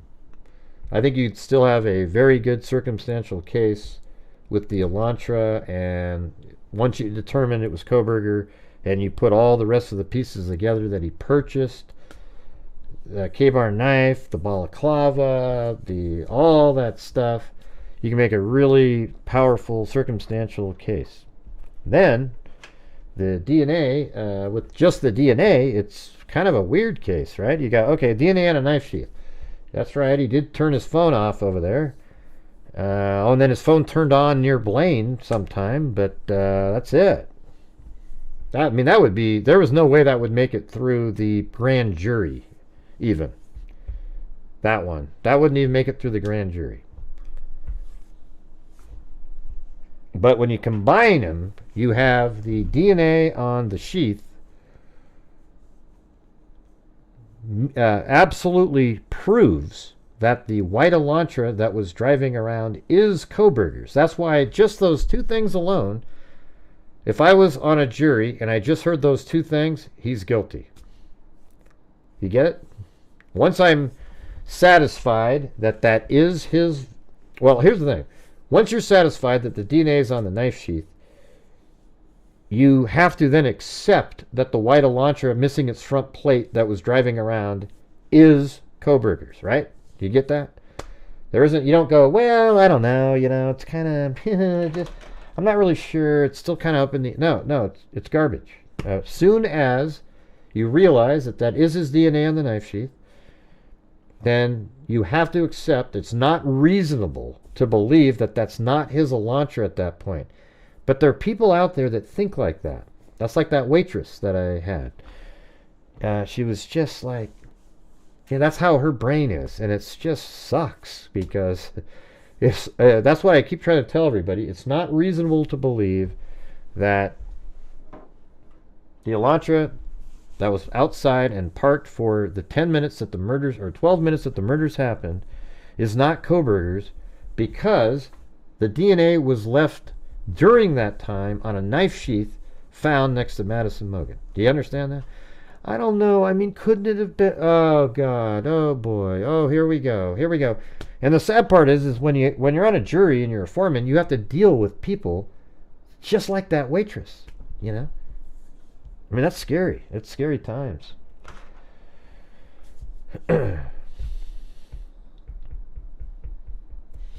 Well, it doesn't show how it got in there. It just means that it shows how he had means to be right there, and then he carried it into the house, and then he left it either intentionally or unintentionally.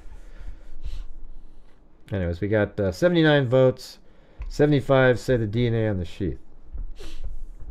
It's so weird, right? Like, do you guys agree with this argument that it's a better circumstantial case with just the Elantra video, and then they figured out that it's Kohberger, than it is just having the DNA and no Elantra video? You can see that, right? But the two together are just insurmountable. All right, you guys, we're still struggling tonight. We've only got one free, one membership gifted.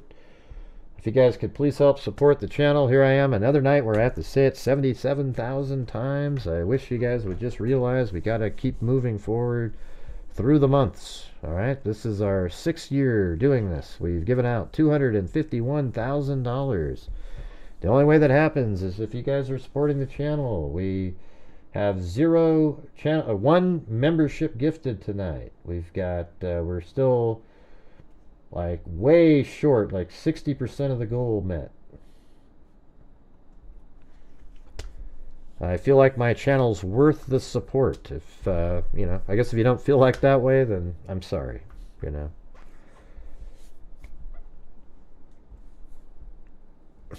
Let's see, this wasn't a good case for a plea deal. I know.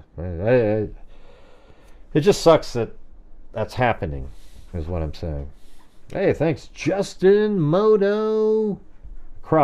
Justin Motocross 1995. I think I nailed that one. I finally was able to figure it out. Just pin the channel in the chat, so you don't. But it doesn't matter. Nobody reads it, or you know, it's just. I think it'd be more devastating, Timothy, that way. I put it up there, and nobody would be supporting, and then I'd feel like, oh. I believe it was unintentional because Santa interrupted them. Huh? I don't know what that means. Stearns and Luigi Manioti trials coming up. Yeah, I mean, I covered the Stern stuff again better than others. I mean, I have everything mapped out and figured out different things that he did. I actually found the crime scene first on Google Earth, based on a couple photos that were out there, and you know, we nailed that one too. And it's just sort of waiting around. And that first trial is something kind of different. Do we owe Ann Taylor an apology? What? What do you mean? I don't owe her shit. Do we owe an apology? I'm curious what you think now. I think she is dumb. Dragging her feet with purpose made her look so dumb. No, I think she is dumb. Well, not dumb. I think she's lazy as shit. I mean, if you take a case like that, you got to go out there and look for any kind of loophole, hole. And I don't think she did it, man. She never even watched all the video. Maybe she could have came up with some crazy alternative. We don't owe her an apology. God, she's an embarrassment. Let's see. I mean, she did okay with her client, though. She cut the deal. No, it's okay. I'm just saying. I think she cut a deal. I mean, she got him a deal, you know. But man, an apology? Hell no. What do you think, M10? What do you think?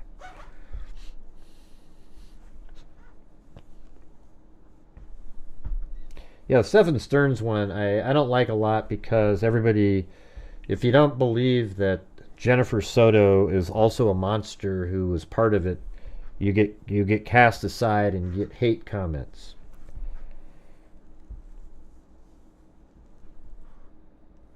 Now, what do you think, M10? I mean, she did do a good, I guess in his situation, she did a good job at getting him. I mean, I guess what you're saying is, did she know this whole time it was a losing cause and finally was able to convince him to take a deal? And that's why she wasn't really working on it, and why she took another case, because she just knew where everything was and was just going to kind of go with the flow because she couldn't do anything. Is that what you think? I mean, I don't think we owe her an apology. I would say, you know, she did. She got her client off, I guess. You know, not off of getting executed. Yeah, because he definitely was going to get executed. And thanks for the membership gifted up there by Justin Motocross. Now we've got 2 channel membership gifts gifted tonight. Where'd you go, M10? I want to hear what your reply is. Yeah, she kept her client alive, but I mean, I don't think that makes it so we need to apologize to her. You know? I think she knew he was cooked, but she couldn't have been watching. She couldn't have been watching Love Boat. The Love Boat, exciting and new. Come aboard. Oh, jeez. And don't forget the other show right after that, Fantasy Island. Z-Plane! With Tattoo and Mr. Rourke. That's right. Stalking in Idaho. Thanks, M10 again. All right, we need 20 more new channel memberships, and then I'll gift 5 myself. All right, who's doing it? All right, let's see.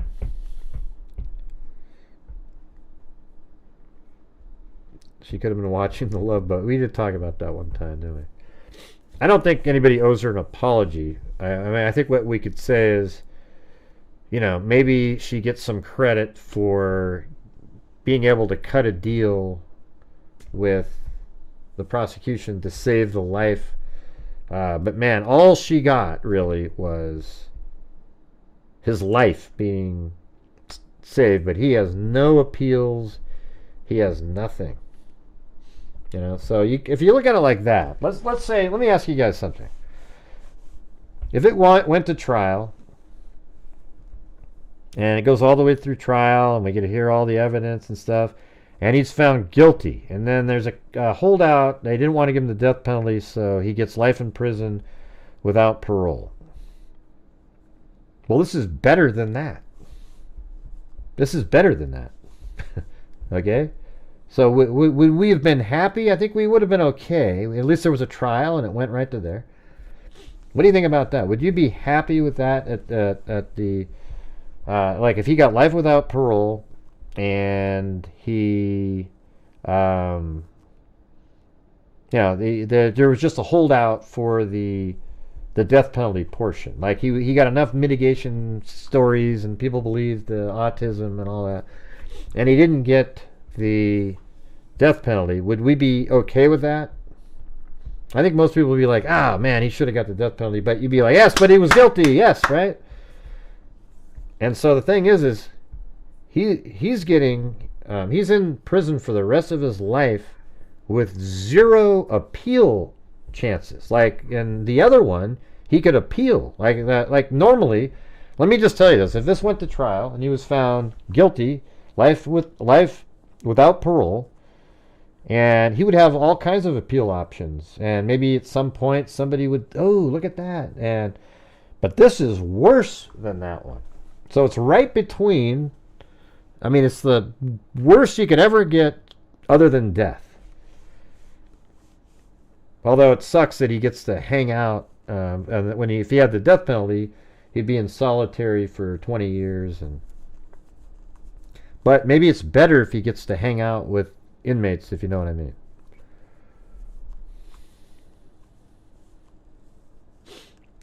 That's why she spent more time doing mitigation. Right, that's what I always say. Is like all she did was spend time on mitigation.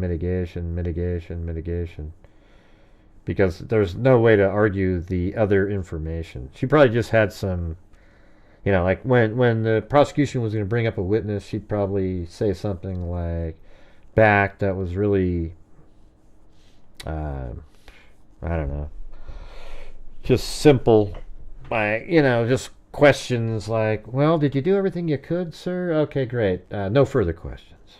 You know. I'm not even sure what case she could have put on. I think she realized she doesn't have a case.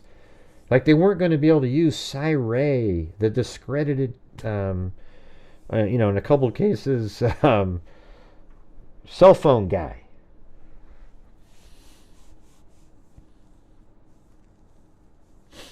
I don't see how they would put him in Gen Pop for a long time. Well, he's going to be. He's just in prison. He doesn't get to have special treatment.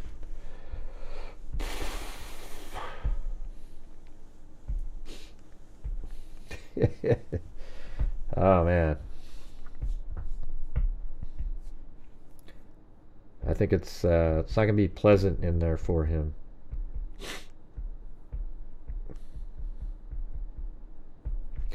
Well, who's going to do some... we got 3 channel members now. 3 channel memberships. We need a bunch more. He needs to eat cold Spam and water. Possibly pinto beans. Hey, how'd that... I don't know. I heard earlier that Brian Enton was supposed to interview his professor. Did that ever happen, Cindy? Is it out there yet? Maybe you can send me the link and we can listen to the audio and discuss it. Have you seen it?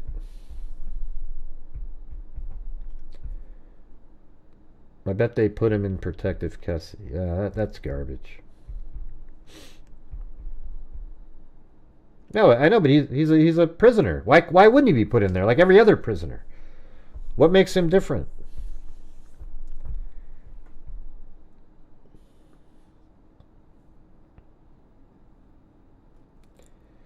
Waste of time interview. She said she wanted to write a book with him. That's it?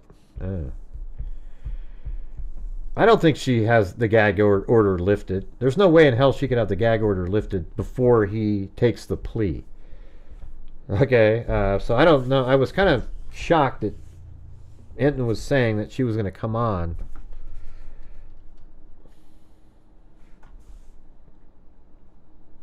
And then tell us stuff about him. I don't think the gag order is lifted.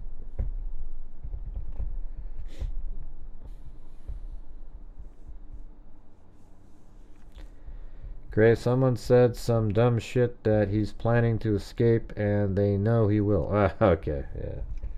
Right. I mean, you can always predict. I told you last night that they're going to say that he was forced, the pro-burgers are going to say that he was forced to plead because he's protecting a family member. And that's what they're saying now. You know, you can just see how their brains work. They're just stupid. Okay. And listen to me, everybody. If you are a pro-burger, listen to me, and I'm telling you this with all seriousness. You are an idiot. Okay. And that you can take that to the bank. Brian Kohberger has accepted a plea deal that will spare him the death penalty in the slangs of 4 University of Idaho students in November 2022, according to a letter sent to the victims' families by prosecutors. Kohberger is charged with 4 counts of murder in the stabbings of Ethan Chapin, Xana Kernodle, Madison Mogan, and Kaylee Gonzalez, whose name is always mispronounced even to this day, who were killed at a home in Moscow, Idaho during the early morning hours of November 13, 2022. In the letter, portions of which were shown on CBS News by Mogan's father, Ben Mogan, the Latah County Prosecutor's Office, says attorneys for Kohberger requested a plea deal and Kohberger accepted it. Wait. Latah County Prosecutor's Office says attorneys for Kohberger requested a plea deal and Kohberger accepted it. What does that mean? I thought it would be the prosecutors would have to accept it and then Kohberger, I mean, he would just be part of the plea deal. Or maybe the prosecutors spoke with the defense attorneys, they worked through something and then offered it to Kohberger and he accepted. Man, that's crazy that he that means he just knew he was out of options. To take that deal, that's the worst possible deal he could get. The letter says Kohberger agreed to plead guilty to all counts against him and that he would be sentenced to 4 consecutive back-to-back life sentences on the 4 murder counts and would waive all rights to appeal. Let's see. The letter also, let's see, what did he say? I'm pro-burger, getting life in prison. All right, we have to do it again, you guys. I need your guys' support on the channel. We're still short. We need more channel memberships gifted. There's a lot of people in here that don't have them. And also super chats. If you want to type in a question, a poll question, we can put it up there, see what people say to it, etc. But we're, woefully short on the first night of the month. Who's going to play him in the movie? The guy from Friends. They'll just make his hair brown. Ross.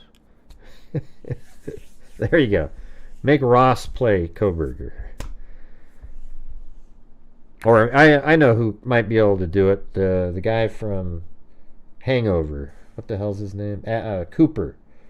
Cooper could probably do that. Bradley Cooper.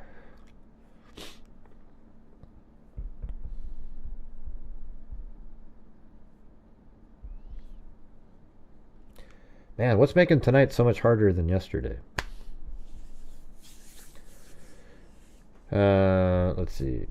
Brian Kohberger has accepted a plea deal. I think we were already there. The letter also says that if Kohberger enters guilty pleas as expected at an upcoming hearing, we anticipate that this case will be set for sentencing in late July. If the defendant does not enter guilty pleas as expected, we are prepared to proceed to trial as planned. The family of one of the victims, Kaylee Gonzalez, also said they received the letter about the plea deal. Hey, thanks, Justin. Moto X 1995. You're an idiot. You can take that to the bank. Next to your merch. That is a good merch item, right? You're an idiot. You can take that to the bank. Yeah.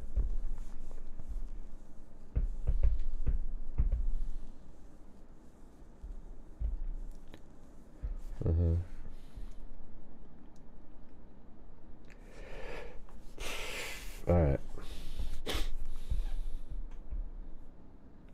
Kohberger has been fighting the charges. His trial was expected to begin in August, following several delays. The murders terrorized the community. We already know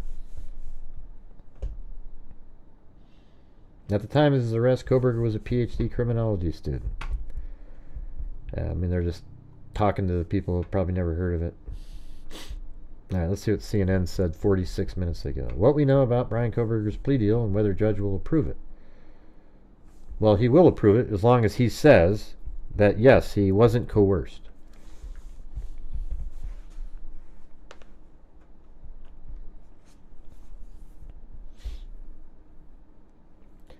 Stephen Gonzalez was stunned over the weekend when he heard that prosecutors in Moscow, Idaho had reached a plea deal with Brian Kohberger, the man charged in the 2022 stabbing deaths of his daughter, Kaylee, and 3 other University of Idaho students. Just days earlier, Gonzalez said he and a few of the victims' loved ones told prosecutors they did not support a plea deal. Instead, they urged prosecutors to continue pursuing the death penalty in Kohberger's upcoming quadruple murder trial, which Gonzalez hoped would bring much-needed closure to their families. We don't want to deal. I mean, what if the judge had said that we're not allowing the death penalty here? Gray, would you prefer an unsubstantiated full Kohberger confession in court tomorrow and no future leaks, or a random 50% of the case's documents? What do you mean a random 50%? I'd want all the case documents. Or here's what I wouldn't mind.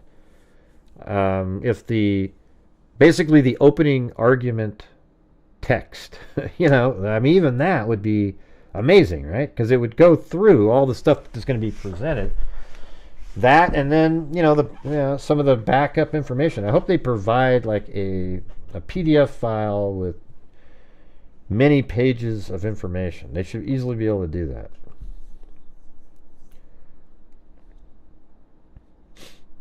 Yeah. Would you prefer an unsubstantiated... Oh, hold on. Would you prefer an unsubstantiated full Kohberger confession in court tomorrow? And no future leaks. I would take the... I don't know. That's kind of a hard one. I mean, I'd rather have the 50% of the case documents myself, because who knows what he's going to say.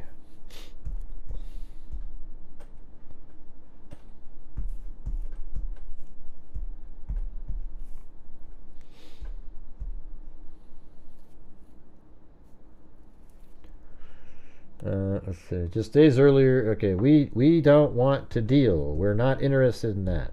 We didn't wait 2.5 years for this, the father said. He told prosecutors on a Friday afternoon call. So he was on that call, because the decision wasn't made until Well, what day was that? Or what's today? Say Tuesday? I guess Monday, right? So Friday would be when he was on that call.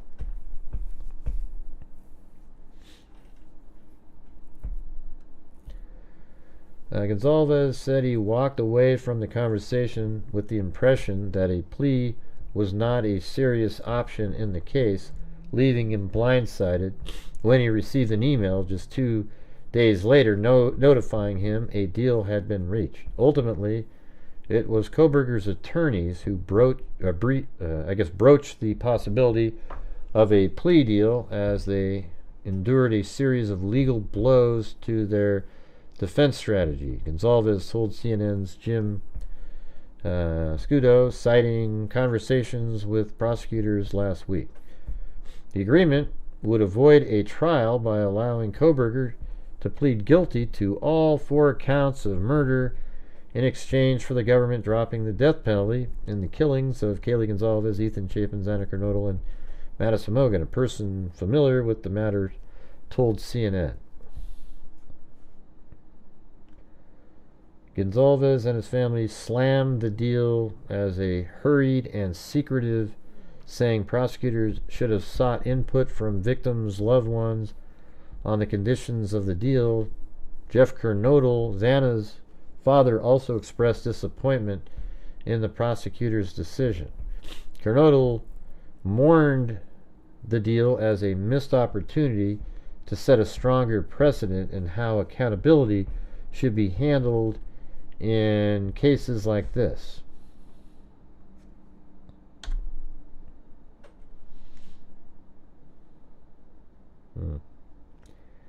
It could have sent a message to others that these kinds of horrific crimes carry real consequences. Instead, 4 beautiful lives were taken, and the person responsible won't be used as an example to help prevent something like this from happening.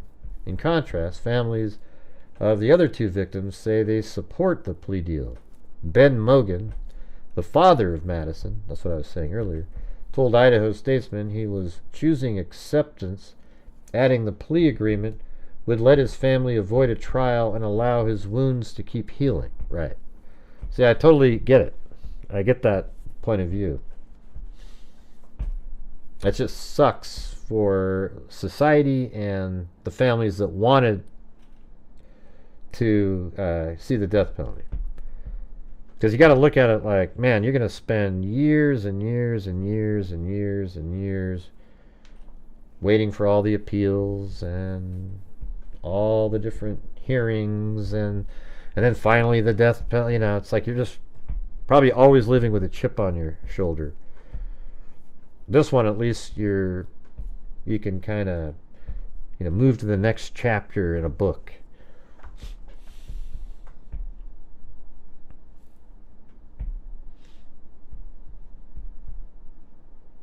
I don't know Ben well enough to call him that.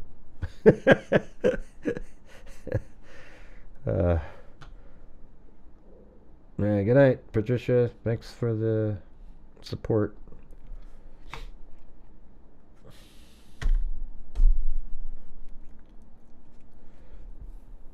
But the deal is not set in stone, and the judge could require Kohberger to confess the details of the crime, a legal expert said. State District Judge Stephen Hippler must approve the deal and will oversee a hearing in the case at 11 a.m. Wednesday, during which the plea agreement, that's Mountain Time, will be addressed. A letter from the prosecutor to a victim's family says, according to Idaho Statesman report.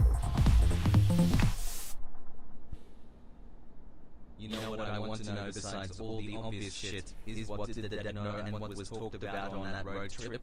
Just all unknowns. I know, yeah. He said, you know what I want to know besides all the obvious shit is what did the dad know and what was talked about on the road trip? I want to, and also, like, why did he go there? I mean, why didn't Brian just drive back by himself? You know? He could have easily just driven back by himself. And he didn't do that. His dad came in. His dad is the one, when he was pulled over twice, he almost seemed to be, I think Brian Kohberger is very awkward. I mean, even that one female cop, just that way, that conversation, it's just... So in this one, he's like, the officer asks Brian, where are you going? He says, to get Thai food. But, I mean, that's just kind of weird, right? Even if they were going to go get some Thai food. So his dad sort of jumps in, and he's got to sort of protect his kid from maybe saying the wrong thing. And then he kept bringing up the Brett Kopaka situation twice. Both times they get pulled over, he deflects.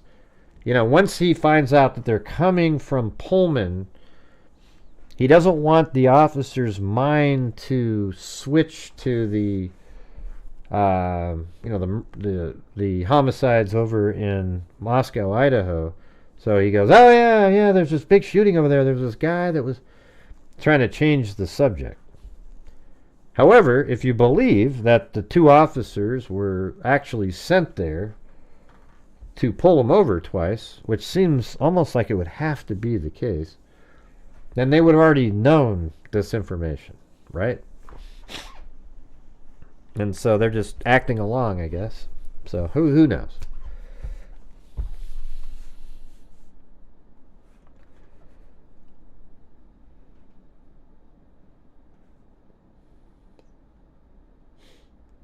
Right. Closed door plea negotiations shrouded in mystery. Plea deal negotiations are often protected by a halo of privacy, so details of the closed door conversations between prosecutors and Kohberger's attorneys are unlikely to come out unless one side steps forward, according to University of Idaho law professor Samuel Newton.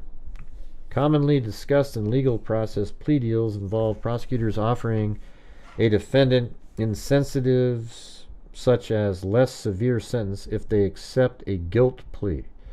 The cost and time commitment of a death penalty case may have also played a role in both sides wanting to reach an early conclusion.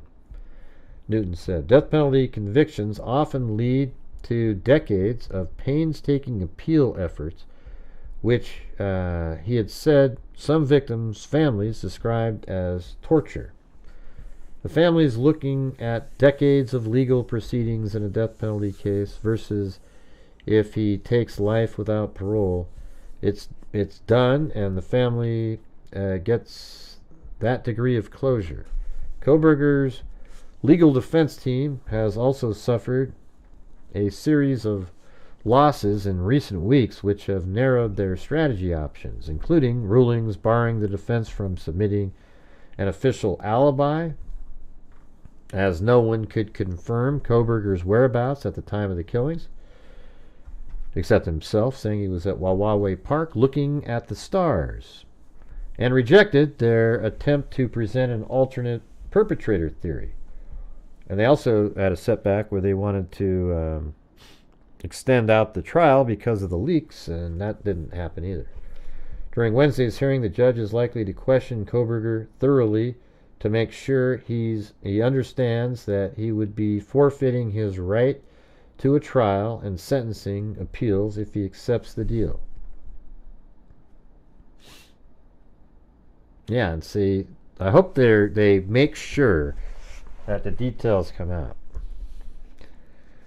The Kohbergers are in meltdown. Yeah, well, they had to have known that they were incorrect the whole time. They just were trying to sell the public a bunch of crap. Both Gonzalez and Kernodle have criticized prosecutors for not including provisions in the plea deal that would require Kohberger to confess to specific details of the crime. Wait. So that's not in there. Those details could have been revealed at trial, which still leaves questions over motive and how the stabbings were carried out. Gonzalez hopes Judge Hippler will require Kohberger to make statements in court that would shed light on the remaining mysteries of the case. He also believes such statements would provide the suspect's supporters, many of whom maintain his innocence, less ground to stand on. That's talking to you, pro-burgers. Again, like I said earlier, if you're a pro-burger and you believe that Brian Kohberger is innocent, you are in fact an absolute moron. Okay? You are a very stupid, dumb person. And I don't mean to be mean, but it's just true.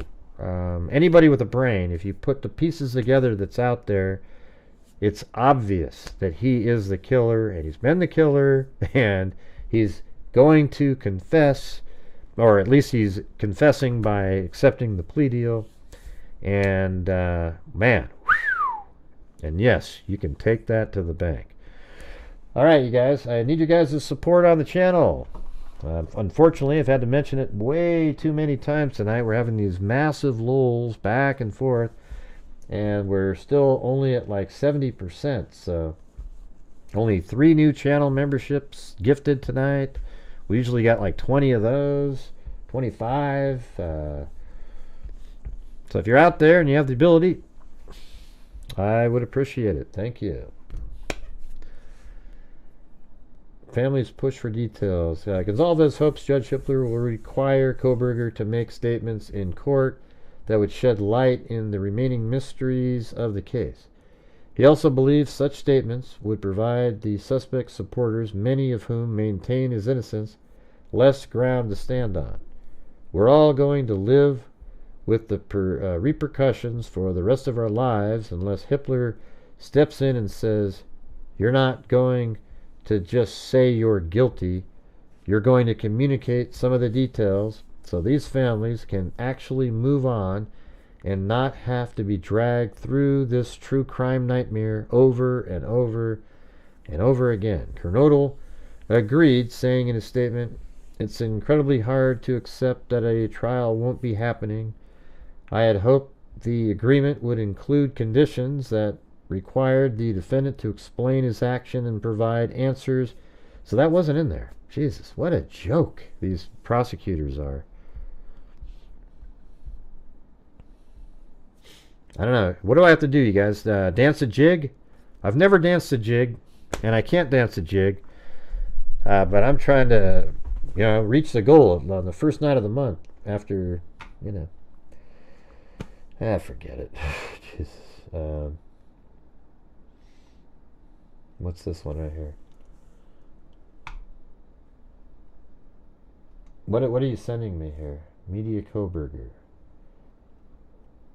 Oh, let's see. It says is that in the, was that actually put out there today?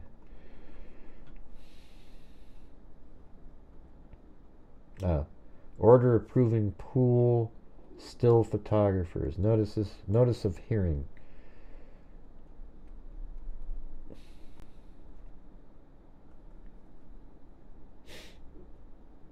Yeah, I guess there is this document out there today.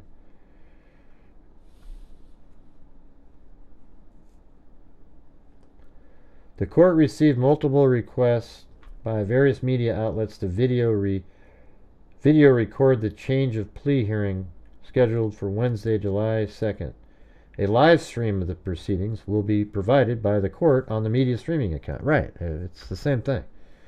Therefore, the various requests by media outlets to independently video. Hey, thanks, Alan McMahon. Our resident Probergologist. All right, thank you.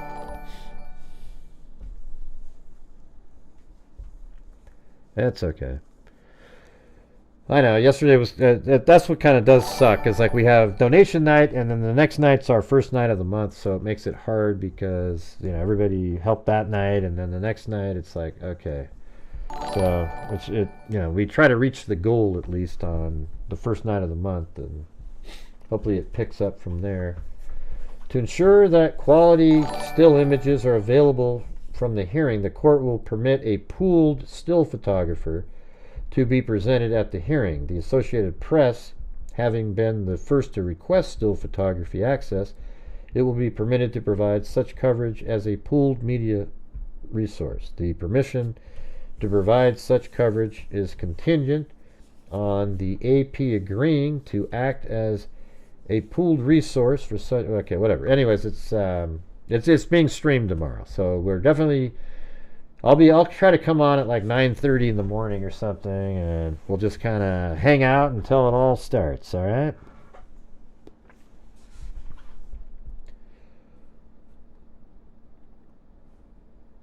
Kernodal agreed, saying in his state, I don't know, what would you guys do? I mean, I know it's pretty, the argument for, I don't know, jeez. Let's see, the Bryant channels are strangely silent or full of more BS than you can shake a stick at. Yeah. If you had somebody that was killed, I think you would want justice. But here's the thing, as I was saying earlier, I think if there's any family members that are okay with the deal because they don't want to have 25 years of hell, then you have to go with that side. But if they were all for the death penalty, like there wasn't anybody that was okay with the plea, then you go for it. But it seems like if there's somebody in the group, even if it's not majority, that's like, hey man, I just can't deal with it, to force that upon them is strange too, right? So I totally get the side, because you have to, that means for 20 years you got to do the appeals and then show up to all these court hearings, and then you've got the, it's just, and by the time he's supposed to be executed, it might be outlawed or something, and then all of a sudden it's like, wow, what was that all those years for? So I get that part, but I just feel like he's somebody. Brian Kohberger is a person who deserves the death penalty. He is somebody who walked into a home in a college town where there were actually 5 girls living, and for absolutely no reason at all, it was just cold-blooded, went in there to satisfy some weird urge that he has, and killed 4 people. 3 of them, I think, were actually collateral damage, that he went in there to kill Madison Mogen, and it got much worse. So the deal that was struck, however, is stronger than, had they gone to trial, he was found guilty, and then in the penalty phase, it was a hung jury and they had to go with life without parole. In that scenario, he would have had appeal options, but he has none now. So the sentence that he got is this, just one step down from the death penalty. It's just like, it would have been better if it was like solitary confinement, but you have life without parole and no appeals. You're just stuck in a room for, I don't know.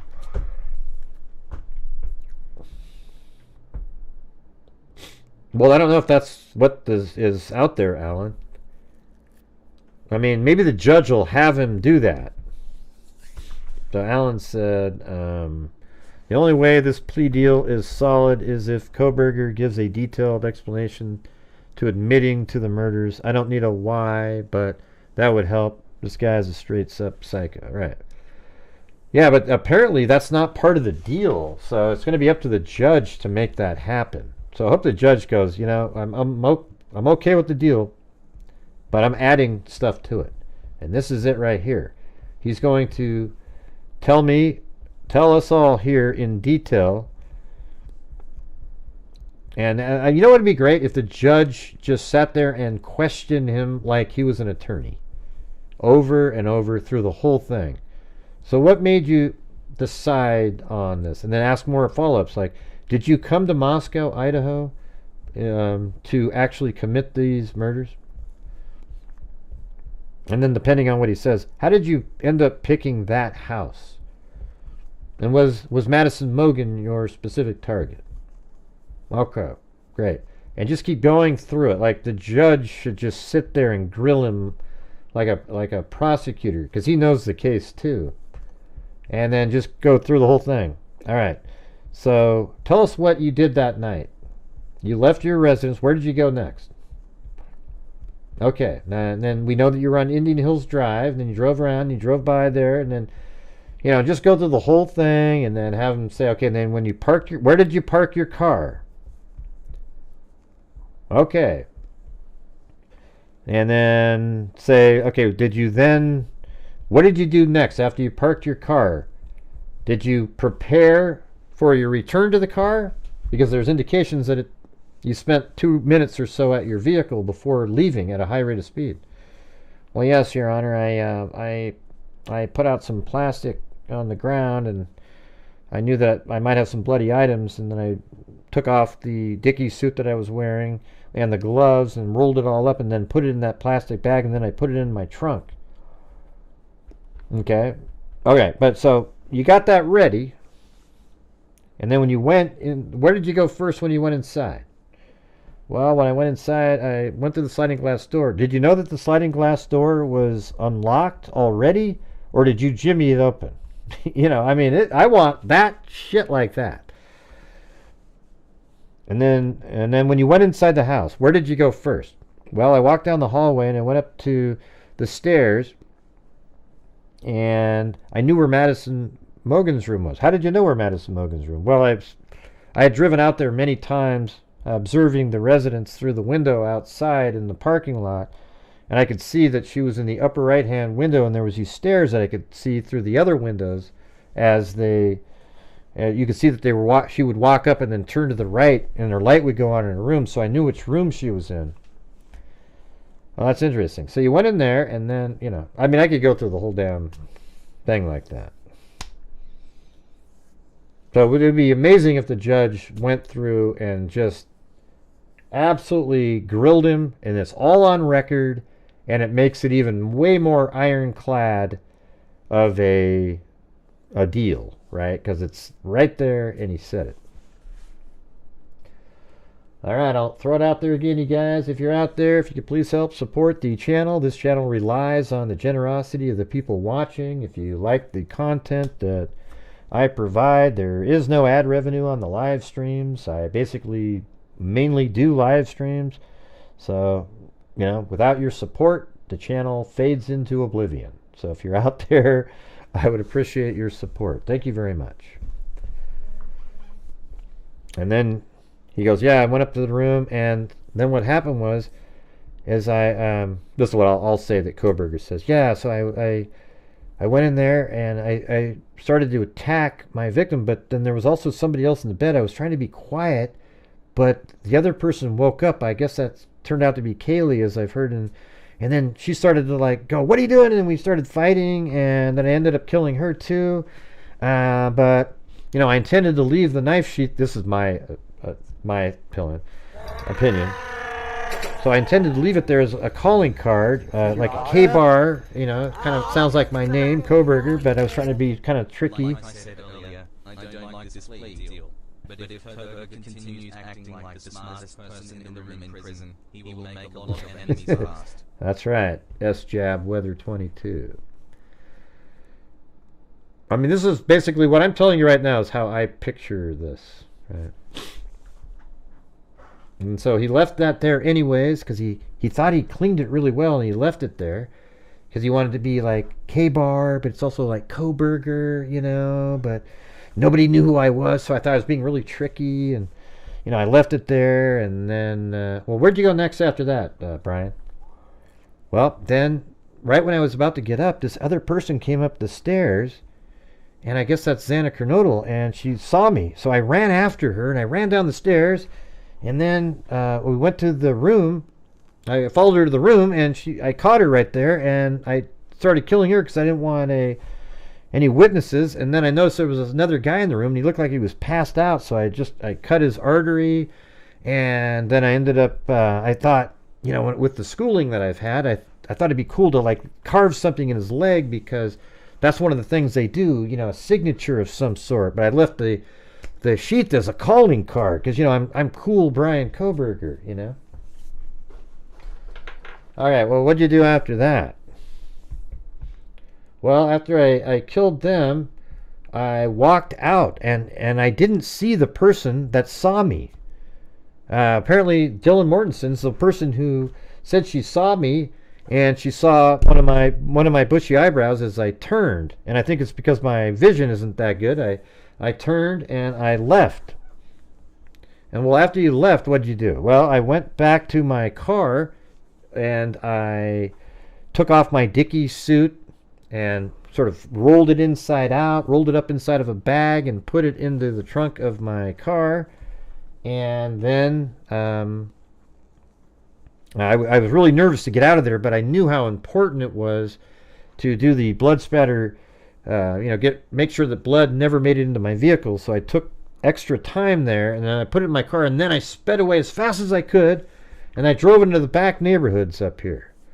And then, like me and, it'd be really interesting if like me and what Amber saw, he then drove over to a street and could see that there was no activity leaving the police station, so he relaxed a little bit, and then he drove off. And then I guess we don't know what he, we know basically where he drove and everything, but where did he put the knife sheath, I would ask.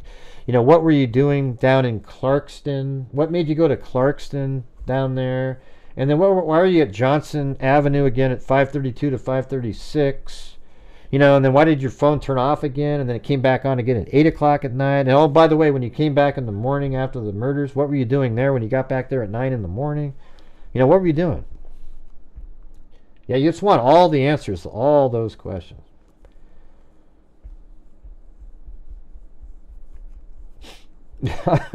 I know. I think what I was just saying is actually the real information.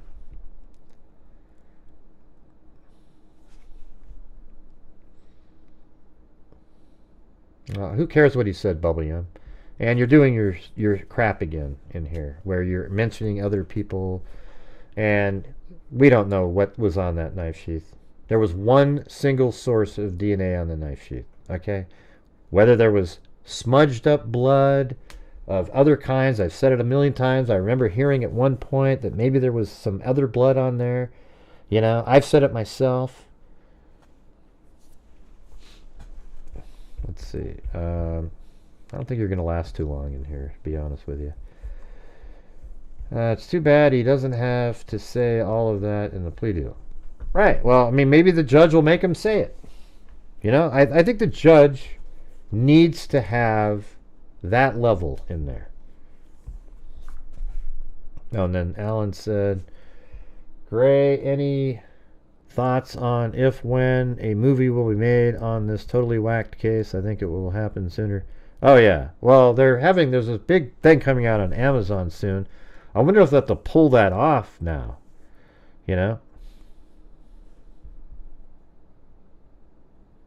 Right, you've heard us say not to do it though, Bubblegum. You're about as close to a troll as I've ever seen that just somehow managed to stay in here. Yeah, well, I wonder if the ones that are like on Amazon, you'd almost want to pull the show and go, shit, because now we can get the real information from actual people that know the answers. Right. Well, they've always known that was his DNA on there.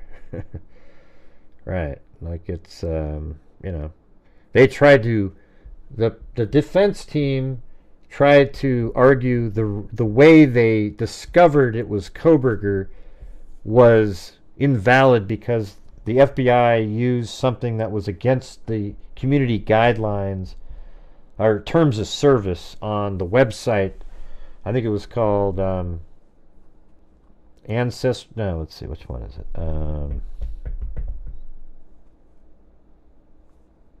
I can't remember which one it was, which service that was.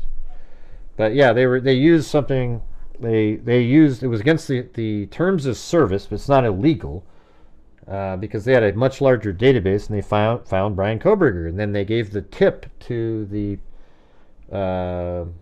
prosecutors, or the investigators, and they looked into it, and it turns out that once they found Kohberger and got his DNA swab, it matched the knife sheath. Now, it wasn't 23andMe.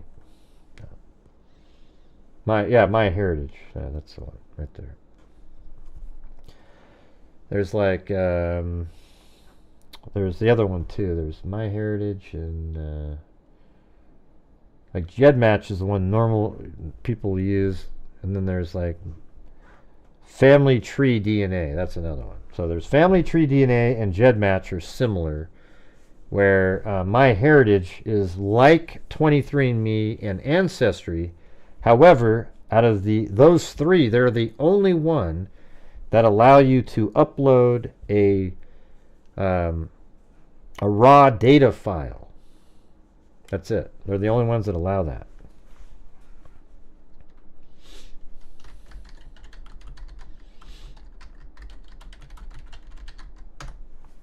And the raw data file is interesting because normally you have to spit into a tube, right? You spit into a tube and you send it off to Ancestry.com. Then Ancestry.com takes the spit and does whatever their process is and turns it into a DNA strand, and then they create this, they map out your genome or whatever the hell it is. Not genome, but your DNA. And then you can download it as a raw data file. Well, there's a couple companies out there. I think one of them is called Bioinformatics, that can take DNA that was a sequence discovered a different way and then format it into the digital raw data file format so that you can upload it to these websites without spitting into a vial. Yeah, in a not nice way. That's it, man. That's the case. Yeah.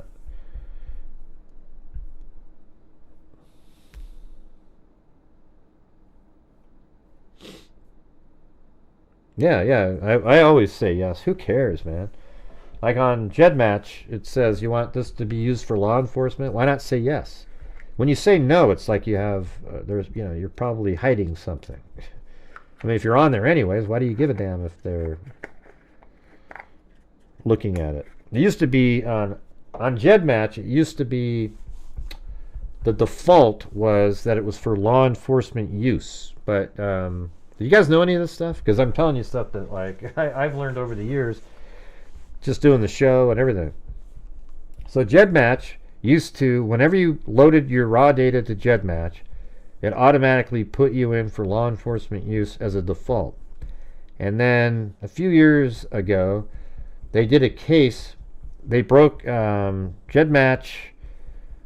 I think somebody used GEDmatch, and they broke the terms of service because it was a violent assault, and they were only supposed to be sexual assaults or homicides, and somebody used it for a violent assault, just like a beating or something, to determine who the person was, and it broke the terms of service. So then they opted everybody out, and then you had to physically go back over to GEDmatch and click the law enforcement button. And that was so devastating. It took like years to get back to where it was, I mean, unbelievable. Like you literally had to sign in and go, "Ooh, let me do that." I mean, most people go, "Well, hey, I don't know. Do I want to click that now?" But before it was a default. That makes sense? Yeah, he'll be with other killers. All right, we need, what is it? $33 to reach the goal. Is that doable? I mean, is he holding the sheath the whole time? Yeah, I mean, that was a good question somebody said the other day. Why would you, why would you even have a sheath if you're not going to put it on your belt? I mean, I guess it could cut you, but if you're going in, you just hold it in your hand, right? And you just go in and do what you're doing. Like I have in my animation that I made. Is there anybody in there who's never seen the animation that I made of the actual crime happening based on the Dateline information?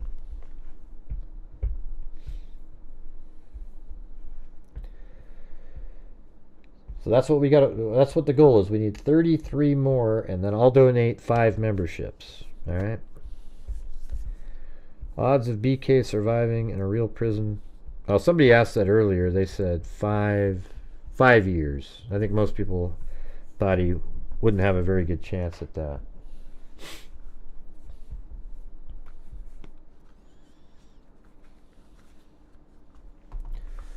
Well, let me see if I can find it really quick. I'd really like to try to reach the goal, though, on the first night of the month. Let's see. I'll go find it. You haven't seen it? Man, how's that possible?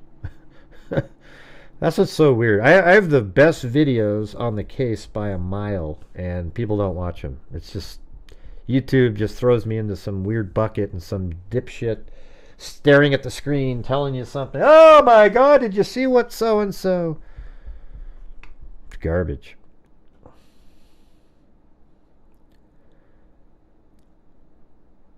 Do I have the full thing on this one?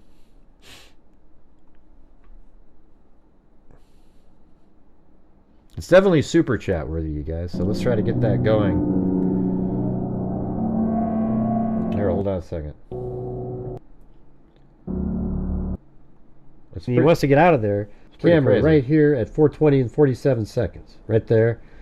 And he zips out of there. So we're going to start. So this is it by itself. Coming through the sliding glass door, Brian Kohberger makes his way up to the 3rd floor. Oh, look at that. Hold on a second. Crimes in the sector. Look at that. I'm a certified human lie detector. Gotta get ya on a stretcher. You can drive make a whole projector. Crime sector is mine nectar, brother. Almost could do it. Almost could do it. Thanks, M10. Where you going, M10? All right, I'll donate the 5 later, but let's keep going. Let's have a better night. Don't miss me. You'll be back. Thanks, M10. Where are you going, though, M10? That avocado. I haven't seen the avocado in a long time. That's pretty good.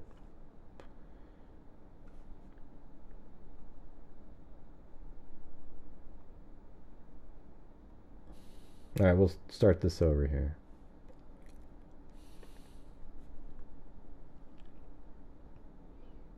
I guess we don't get the answer. No, thank you. Appreciate it. You can interrupt for that reason on any time. There we go. Right now, Brian Kohberger slides open the sliding glass door to the kitchen, walks through the kitchen, makes his way upstairs holding a K-bar knife, wearing a balaclava and an all-black Dickies outfit. Goes into Madison Mogan's room. He then attacks Madison Mogan. And then Kaylee wakes up and kicks him, and then he starts punching, and then just below is Dylan Mortensen, who hears sound, and then Xana Kernodle heading to the kitchen with her DoorDash bag, looking at her cell phone, glances over at the open sliding glass door and wonders what that could be. Dylan Mortensen still hearing sounds from upstairs. Xana Kernodle sees that and hears some sounds coming upstairs and looks over and wonders what that sound is. Then heads down the hall with her phone in hand, makes her way up the stairs herself. And there's still fighting going on upstairs. Then she makes her way up the stairs more, and then all of a sudden, Dylan Mortensen opens up her room.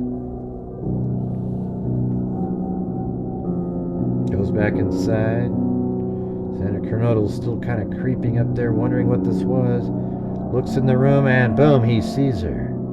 And and she backs up to get the hell out of there. And he comes after her down the stairs quickly with the knife.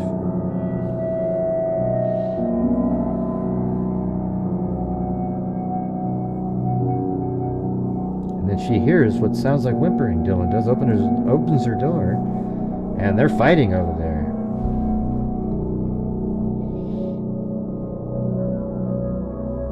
And then he thinks he kills Xana, and then Dylan's not hearing anything at this point, but then he's over now. He stabs Ethan on the bed, and then he carves his legs over there. And then is this when he maybe sat down like they thought? Dylan's still hearing this sound, freaking out in the room.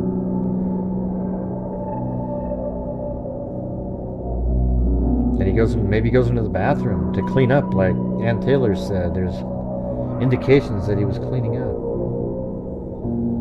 So maybe he's in there cleaning up. Who knows what he's doing?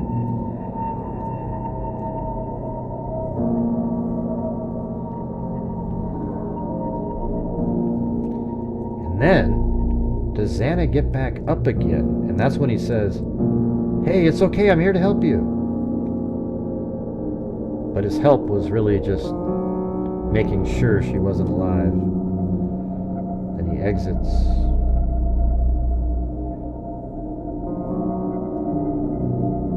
Dylan opens her door, and here he comes. And then from inside her room, here's another look. The bushy eyebrow. Then he goes out the sliding glass door. All right, everybody, thank you all. Now, is that super chat worthy or what, you guys? That thing took me about, I don't know, a month to make that thing. All right?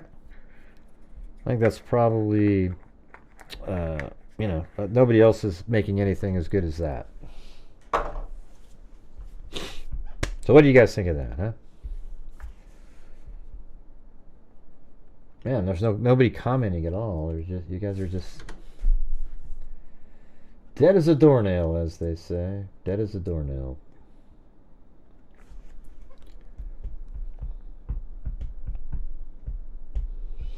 Yeah, I mean, we don't know exactly what happened in there, but that's a representation. I bet you it was sort of similar, like some crazy just shit going on. And yeah, see, Lily, you've been gone for so long. I made this thing like a month ago. And it's weird how it doesn't have enough views. This thing should have 1 million views, that video, but it has like, 30,000 or something, which is just terrible for something as good as that. No, they didn't use my videos.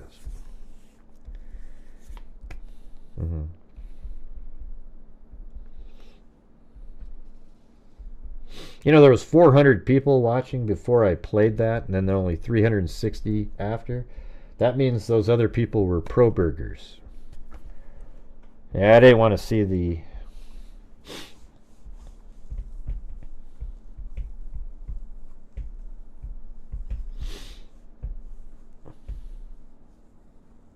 No, that's not correct, Alley Cat. The sheath was upstairs in Madison Mogan's room. Xana had nothing to do with him leaving a sheath.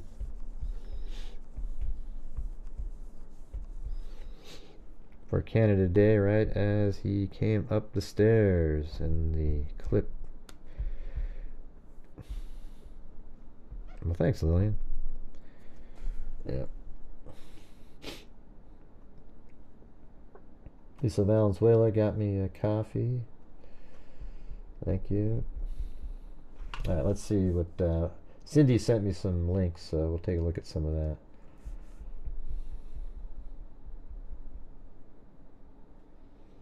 All right, what's this one? Oh, Megan Kelly. Let's see what she said. What do you make of Steve Gonsalves's strong statements against this, saying we weren't told? We found out on Friday that they might be talking to him about a plea. The next thing we got was a letter on Sunday with an email attachment saying it was done. we didn't have meaningful input, and we don't want this? Well, it's very sad, first of all. It is this should never happen, frankly, Megan. You should never have such a disconnect with the family. Whether or not you do a plea or not is a separate issue than the family being informed and being afforded an opportunity to come to court and express their views. This is squarely in what's known as Marcy's Law, or the Crime Victims' Bill of Rights. And what you see in California, this is actually enshrined in the Constitution, where victims have a right to be heard and they have a right to be present for all significant proceedings. So, well, the reasons they give are good. I mean, they're well articulated. They explain the appellate process and how that goes on for years.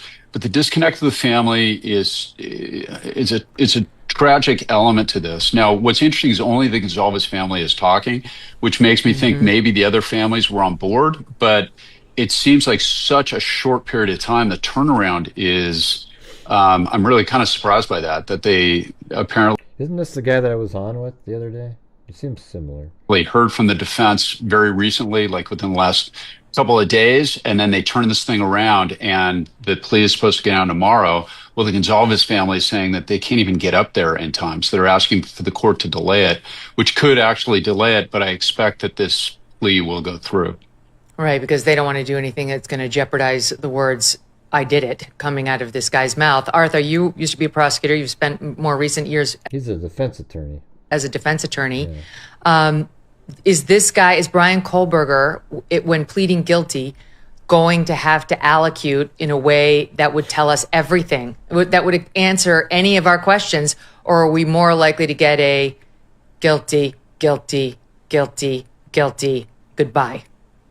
Yeah, I was just involved in a case where I was representing the victims' families, and he actually went to trial.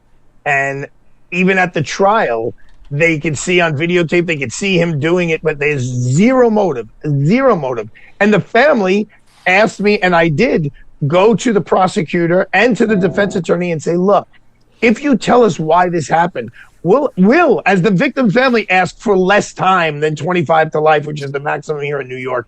And the guy refused to do so. And this family, is the anniversary of whose death was yesterday.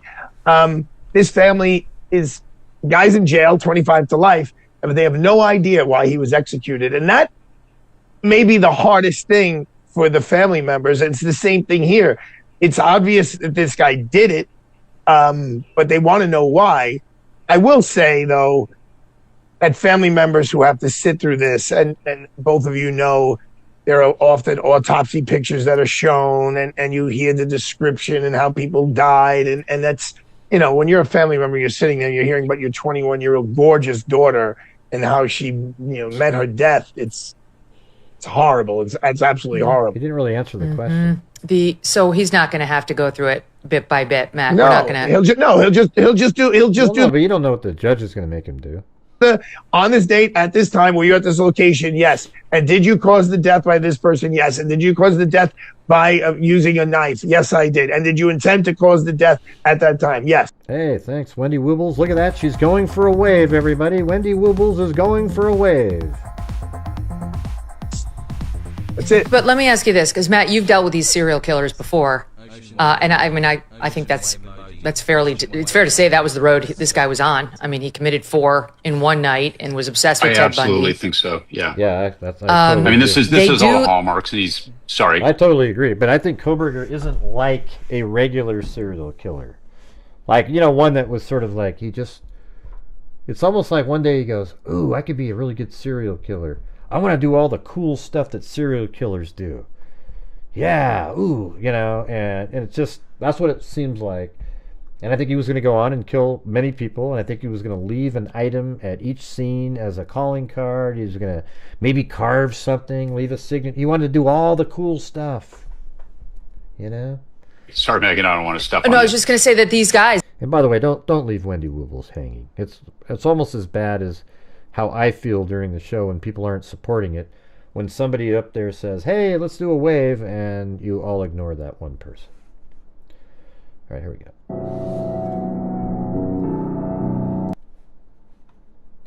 me turn off the volume. Maybe we can just have this looping around. As these serial killers, they do like to talk. I mean, historically, they want to be celebrated. I'm sure this is another problem the family will have, whatever attention he's likely to get for the rest of his life. But on the upside, he might actually explain why he did what he did at some point. Well, there's a narcissism to these guys that is off the charts. You know, I mean, this is truly that's the psychopathic personality. It's almost a spectrum where we all like narcissism or the narcissist is a buzzword these days on social media, but the psychopath is the extreme version of that. The problem is Art is exactly right here. It's called a factual basis. When you do a plea, it's literally on this time with unlawful intent. I entered the home and caused the death of. It's very, very sterilized. And part of the power of these guys that you so often see is he's going to get off, I think, on the pain that he's caused those families. And you see that over and over again with serial killers like this. And I think that if I had to bet, Megan, I would bet he never says a word because he knows that it's still inflicting some degree of suffering to the families of these poor kids, them not knowing. And again, Art is absolutely right. A lot of times the families, they just want to know the answer why. But in a case like this, I don't think any answer that Kohberger could even give would be satisfactory to anybody. He did it probably because he wanted to do it. And it's one of the great questions in criminal law, like what makes these guys tick? What makes serial killers want to slaughter innocent people? And I'm with Art. I also do some victim representation in California. It's called Marcy's Law. And I've shared that experience with him. Like Art's exactly right. Families want that answer, but with a guy like Kohberger, they're probably just never going to get it outside of a trial, which I don't think we're going to see. But you know what's interesting? Regarding the narcissistic part of it, he really won't be. I'm with Art. I also do some victim representation in California. It's called Marcy's Law. And I've shared that experience with him. Like Art's exactly right. Families want that answer, but with a guy like Kohberger, they're probably just never going to get it outside of a trial, which I don't think we're going to see. But you know what's interesting? Regarding the narcissistic part of it, he really won't be a household name the way like Casey Anthony is. And because correct me if I'm wrong, Megan, but I believe we were going to cover his trial because it was going to be televised, right? For like weeks. Yep. So when those cases get televised, Jodi Arias and Casey comes to mind. Obviously, OJ is the biggest one of all time.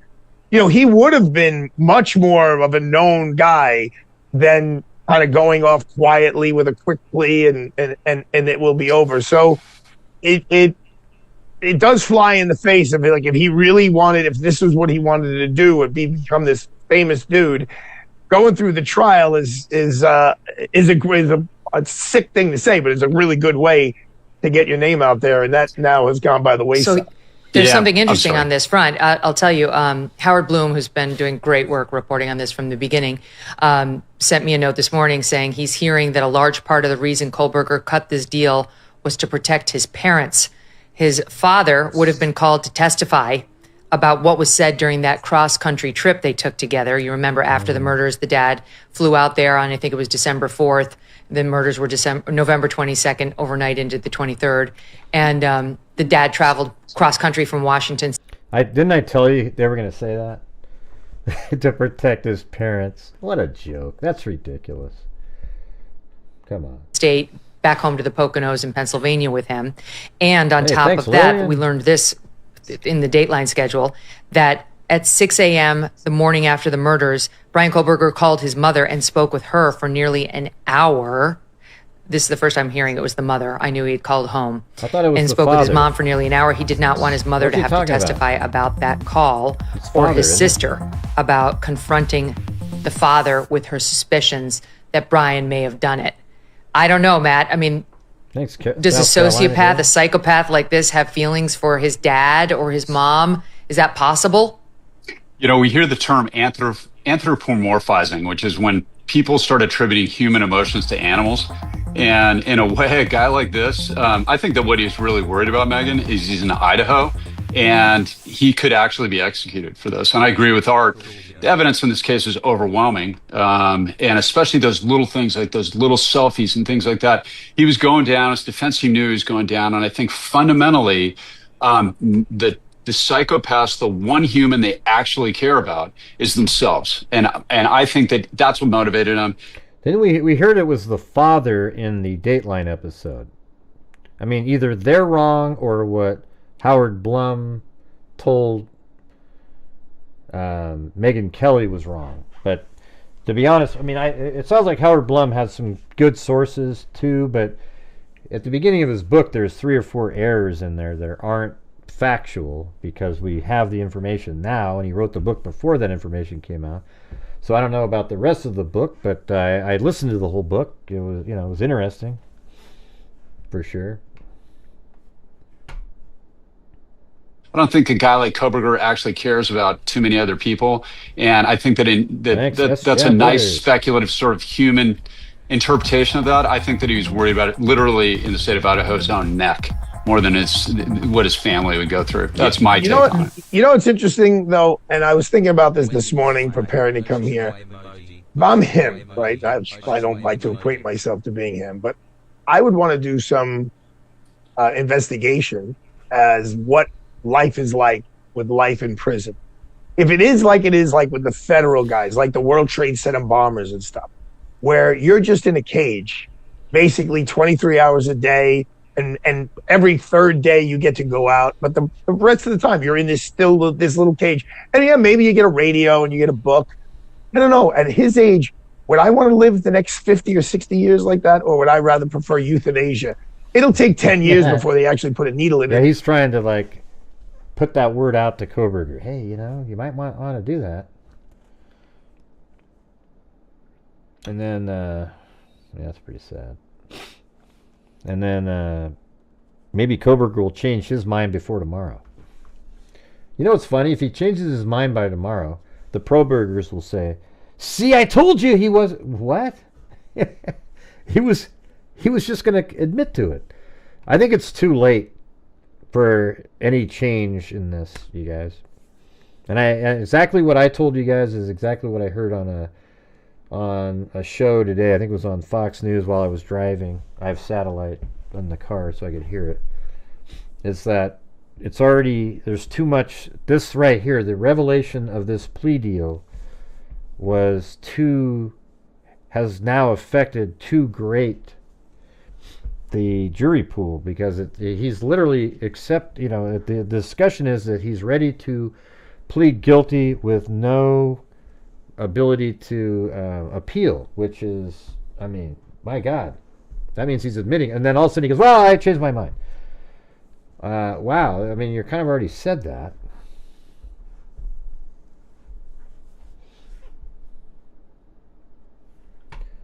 Let's see. His arm or shoot him or whatever they're going to do out there. But, living in a cage is for 50 or 60 years. That's rough. I mean, I speak to criminal defendants, right? No, it's not right. Exactly. I mean, I don't know. I would like to figure out, I would like to see, if I'm him, I want to know, well, what's my life? Now, he may be going to a facility where there's college education, there's a barbershop, there's a dentist. I mean, prisons are small communities, right? They have to. You're raising a very good point, because what are we debating right now in California? Whether these Menendez brothers should be let out. Oh, they were young when this happened. They had an abusive dad. Now with the benefit of all this hindsight, shouldn't we let them out of prison? And that when there's no. All right, Tom Pascal. Eerie video, very plausible representation. Great coverage of the case in all respects. Very plausible representation. Great coverage of this case in all respects. Hope Kohberger at least has to disclose the knife location. I do too. I also think that there needs to be a revelation of what happened in this case by somebody. Whether it's the prosecution who comes forward and says writes up a PDF file. You remember that one case in Idaho a few years back? Remember that girl that went to get picked up I was on Court TV for that one by figuring out the shadow angle and the time frame and everything. Remember that one? What was her name? It was that redheaded late girl, and then her brother came on my show, and she was like in a parking lot. You guys remember that one? And she got abducted in the morning before going to work. She was waiting in the parking lot to go to work, and he got abducted. Well, after that case was over, because the guy took his own life in prison, he took his life, they put together a long PDF file that went over the entire case with all of every piece of information, and we were like, then you're like, oh, boom, there it is, see? That was just the first part of it. You guys remember what I'm talking about at all, or not? You don't remember that case? Yeah, Irons. Yeah, Irons. There, it was something like that. I don't know if it was Irons, but it's something similar to that. It might be Irons. Yeah, so that they had this huge PDF file that they created, and I went over that too, and it matched what we had already come up with. It was pretty cool. So that's what I want in this case. I think they owe it to the public and the families to present a PDF file and literally present it. I think they need to have a press conference where they go up, they make the file available for the public, and they go over it line by line, go through each thing that they had and paint the picture. You know, you don't have to have people testify or anything like that, but just tell everybody what you have and what the case was. Anyways, thanks so much up there to Pascal, Tom Pascal. I hope somehow we get to have that information. But here's the thing, it's coming out. We will get the information. Whether it's in a movie or it's like on another Dateline, you know, those guys got the sources. They're going to get it all given to them because there is no gag order after this one. Because he will not have any appeals or anything, and there's really no reason not to share it. Zero. Oh yeah, I was trying to get over here to...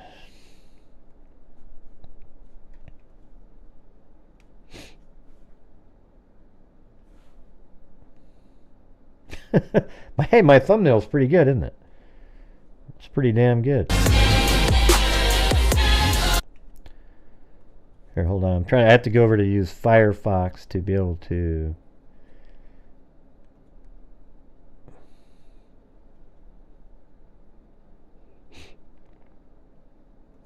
And there we go. Hey, at least I got some freebies that I can give out. I can give out 10 freebie memberships at the beginning of each month. So there's 5 of them. And then after that, I pay for all of them. I forgot about that. So there you go.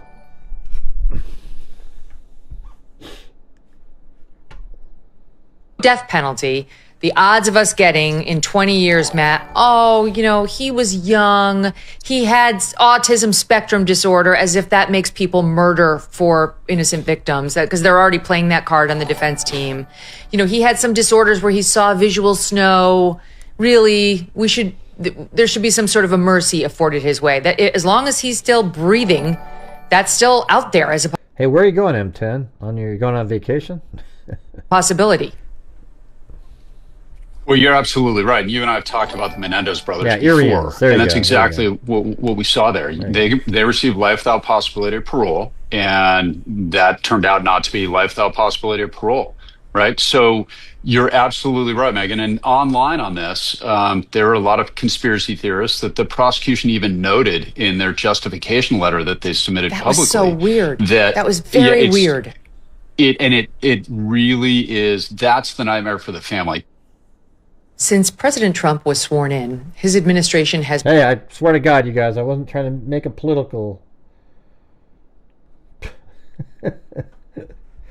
All right, hold on. That's she just started talking about that.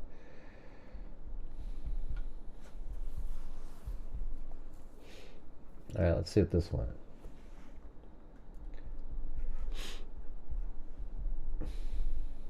is. Now this is Banfield again. After more than 2 years, actually, it's been now, Brian Kohberger insisting that he is not guilty of murder, that police have the wrong man, that he was out looking at the moon and stars. Remember that one? He was out stargazing while 4 college students were being slaughtered. And most recently, that as many as 4 alternate perpetrators could be responsible. Kohberger is planning to say, in effect, never mind, I want to change my mind about all. Yeah, well, there wasn't... When they came up with 4 names, shouldn't that fact alone, that there were 4 names of unrelated people, that they didn't have a clue what they were doing? Right? I mean, wouldn't you have one suspect that you were really focused in on as a third-party suspect? Not, here's 4 names, will any of them stick, Judge? If I throw them all against the wall, will any of these stick?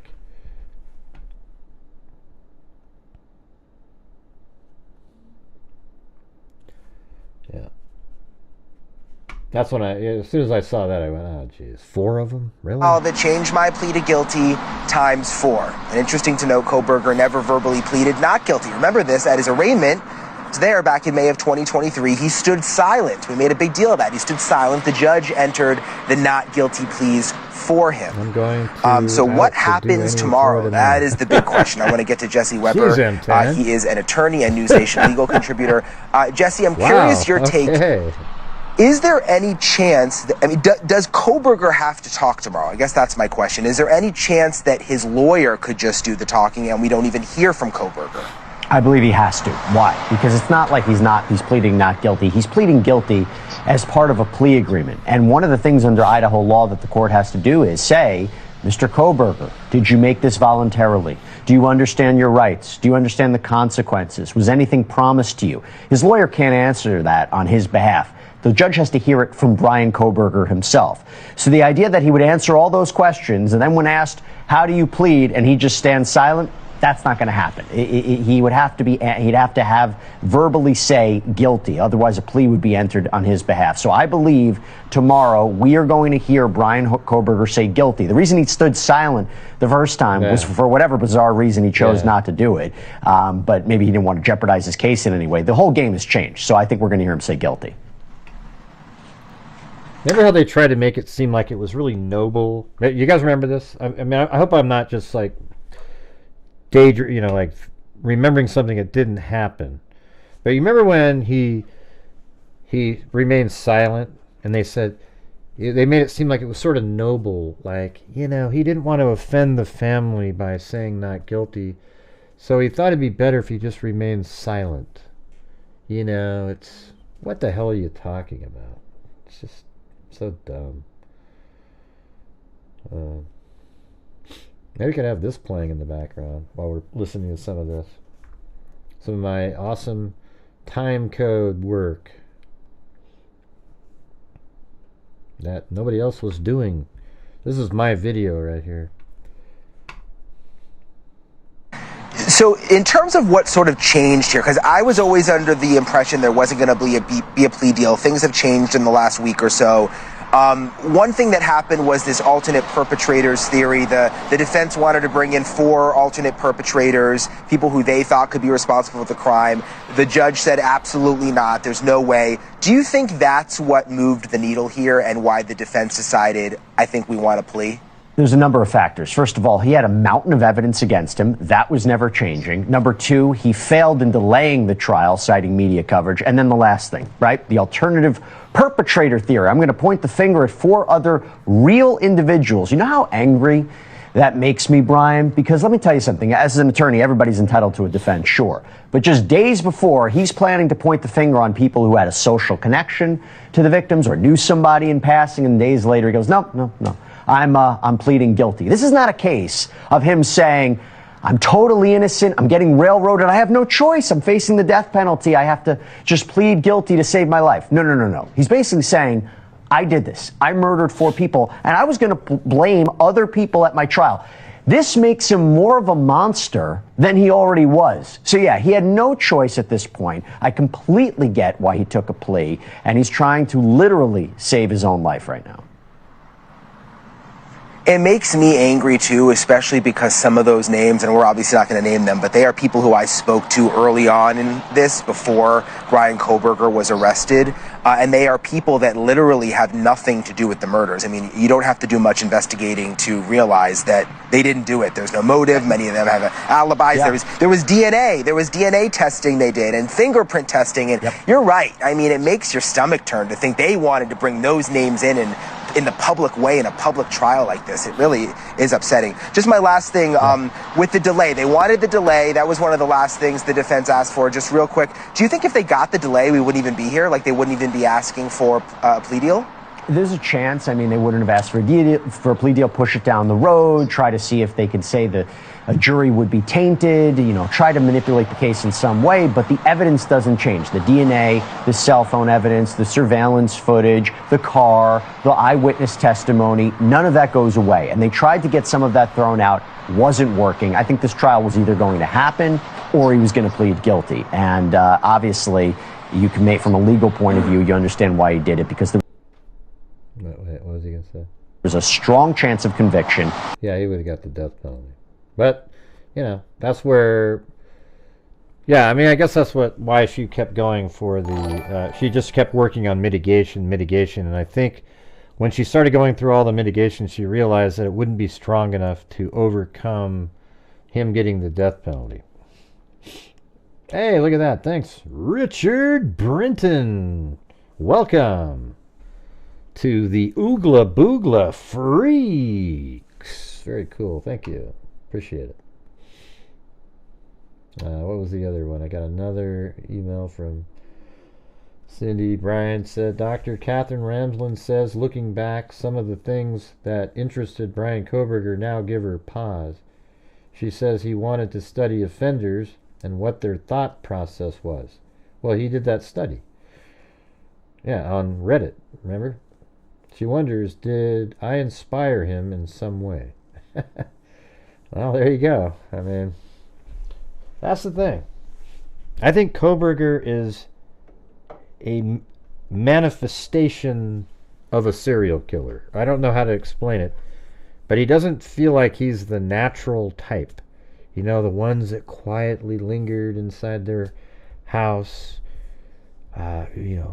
thinking about it, putting getting their kit together and just going out and being the person they want to be. Kohberger seems like somebody, almost like a boy band version of a serial killer. You get what I'm saying? Like just a manufactured in his own mind serial killer. Like he, it's something I think he might have been one, but his path to becoming one wasn't normal. Like he probably realized that that's what he wants to do, and then he took these classes and was like, oh yeah, cool. Yeah, wow, this is neat. I got to do all these things. I mean, like, don't you guys think that it's interesting that he used a K-bar knife and his last name is Kohberger? I mean, just a little bit. He's going to be called Kohberger the K-bar killer, and the only way he'd be called Kohberger the K-bar killer is if he left the sheath at the scene so that they would know that a K-bar knife was used. In the future, like later, he probably thought, well, I'll probably eventually get caught, so. Let's see. She did inspire him, but not her fault. Yeah, it's not her fault or anything. Just like I inspire the nut job trolls that I have out there, and it's not my fault. They're just nut jobs, let's see. Yeah, sort of a mimic, I guess. Let's see if there's anything breaking that's come out.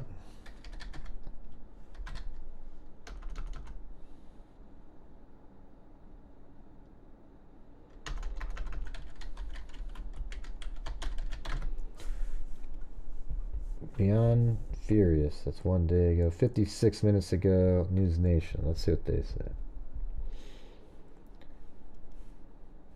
But by the way, yeah, this thing took me like a month. I was working on it all the time, remember?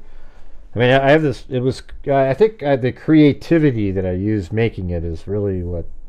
It was the best part, because I actually had to take the character and apply these animations, and then there's only a certain amount of time you get for each one of them, so you have to sort of cleverly edit and move the camera to different spots, and then add them doing something else in a different spot.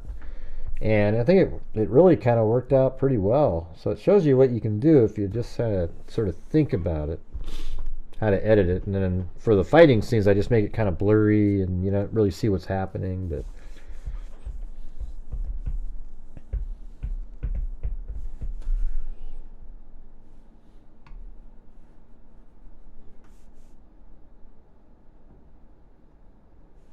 that's Xana coming up the stairs. Let's see. Brian Kohberger's former professor wonders if serial killer classes inspired him. Yeah, I guess we could play that. Maybe there's some audio from that one. An advisee for me because I managed the forensic track, and he was also in my class that semester. And Dr. Elmelson talks about FERPA. I should have mentioned that there's a law, it's a federal law, I believe, that she is not allowed to talk about certain aspects. And by the way, these people, like Enton is at a point now, he's not the one calling these people up. He's got producers at his company that have connections to all these people, and then they call them and say, hey, can you be on our show? And then he interviews them. You know, and he does have his own personal connections. Of a student, their grades, certain parts of their academic life. It's almost like a HIPAA. So she's going to tell us what she can, but unless Brian Kohberger signs off, she's legally not allowed to talk about I don't know if I'll be able to adjust it. of his academic career. So just keep that in mind if there's some things that Dr. Ramsland Let's start can't over answer. again. What was your perception of him? He seemed like eager to be in the classroom. He was polite, he was respectful, intense, and curious. And there was no reason for me to think that he was anything other than someone who was really interested in this potential career. Was there anything looking back now that was strange about him, or that you noticed? You know, I think sucks the most, you guys, is I wish I don't have the connections that these guys do. And when they bring on the guests, they aren't going to ask the right questions, because these guys, News Nation is going to get like one of the investigators to come on and be able to explain stuff, and he won't ask the right questions to get to the bottom of every element that we want to know, right? I would love to ask the same person be able to ask my questions, because we would get the answers. And I'm just telling you, these guys, they have so many cases they cover that they don't know how to dig down to that level that we want to know the answers. And you know what I'm talking about, right? Yeah. When I look back, there really isn't anything that stood out to me. I think when you're a teacher, your instinct is to accept students at face value. You don't, start with suspicions or, and there really weren't any red flags. He was always really quite respectful. I'll just put this in here. I think this is like a really long thing. I don't know if I'm going to play the whole thing. But here's the link to this News Nation interview with Ramsland in the chat there, if anybody wants to look at that. And I've been on here for 3 hours and 13 minutes,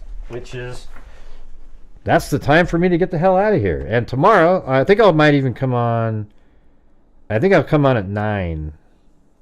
All right, that's an hour before, all right?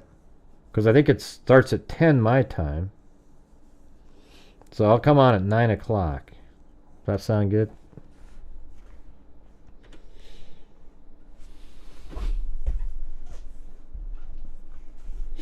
Let's see. So thank you to... Let's see, we got Amber Maiden. She knows that perfect spot where they put the... I mean, she could be right. I'm just saying, I don't know, man. There's so many spots. When you're driving around there's so many spots that he could put something. But yeah, what she was saying earlier was there's a big tree, and maybe that would be a good spot to be able to find when you came back. You know. But it was fun hanging out with Amber. She always she got all my jokes, you know. that was the best part. Like she'd always know what I was about to say or something. Probably from listening to me for so many years.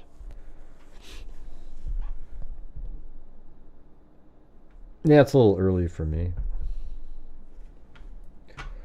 So Amber, and then MP, K, me, Patricia, Grizo, H, Doc, Sandy, Shirley, Jake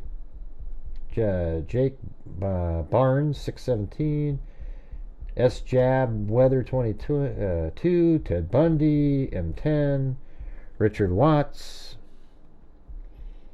S Jab, Weather again, Carrie Lasco. Thanks for all the support there, S Jab. Deidre Gambrel, Linda Howe, S Jab Weather 22, Ted Bundy again, and thanks Ted Bundy. Patricia Grizo, K Me, Dixie Hippie, Michelle H, Missy 6, 13 months, M10, S Jab Weather again, then Justin Moto Cross 1995 gifted a membership, then M10, Justin Motocross again, then Paul Stanley, Justin Motocross again, thank you so much. Then Alan McMahon gifted 5 memberships. The resident pro-burgerologist. And then S Jab Weather again, M10, Sandy Shirley, Wendy Woobles, Strawberry Season, Alley Cat, South Carolina Girl, S Jab Weather again, Sandy Shirley. Then I gifted 5, and then Richard Brinton became a new member. All right. I don't know if Amber probably took off earlier. I don't know. Is she still here?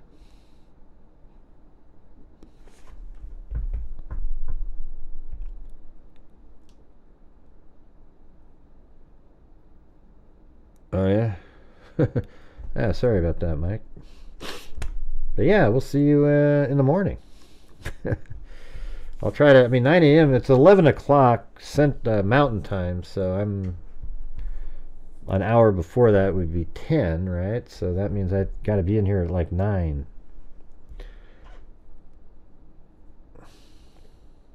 Right. All right, you guys, we will see you tomorrow. Thank you all very much for reaching the goal on the first night. We'll see you guys tomorrow, or first night of this month. And if you missed the show earlier, we gave $3,000 out.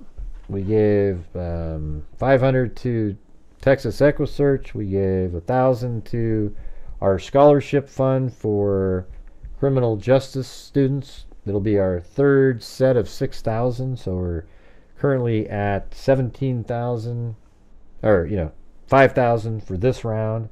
We need another 1,000 probably next month, and then we'll be at 6, and then we'll give out the scholarships again. And then we also gave $1,500 again to our DNA fund with Identifinders International. All right. So thank you guys for all making that happen. We use the ad revenue, the super chats, etc., to be able to give away money from the channel each month. I think all the true crime channels should do that because, the topic that we're making an income on is sort of like, it's kind of, it feels good to give back in that world. Let's put it that way. So thank you all for being here. We'll see you tomorrow.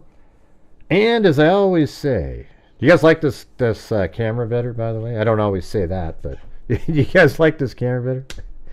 Anyways, as I always say, until next time, be safe out there. And a 1 and a 2 and a 3 and a 4 and a 5 and a 6 and a 7 and an 8 and a 9. Man, I might be counting forever. I can't find the wrap. There it is. 15.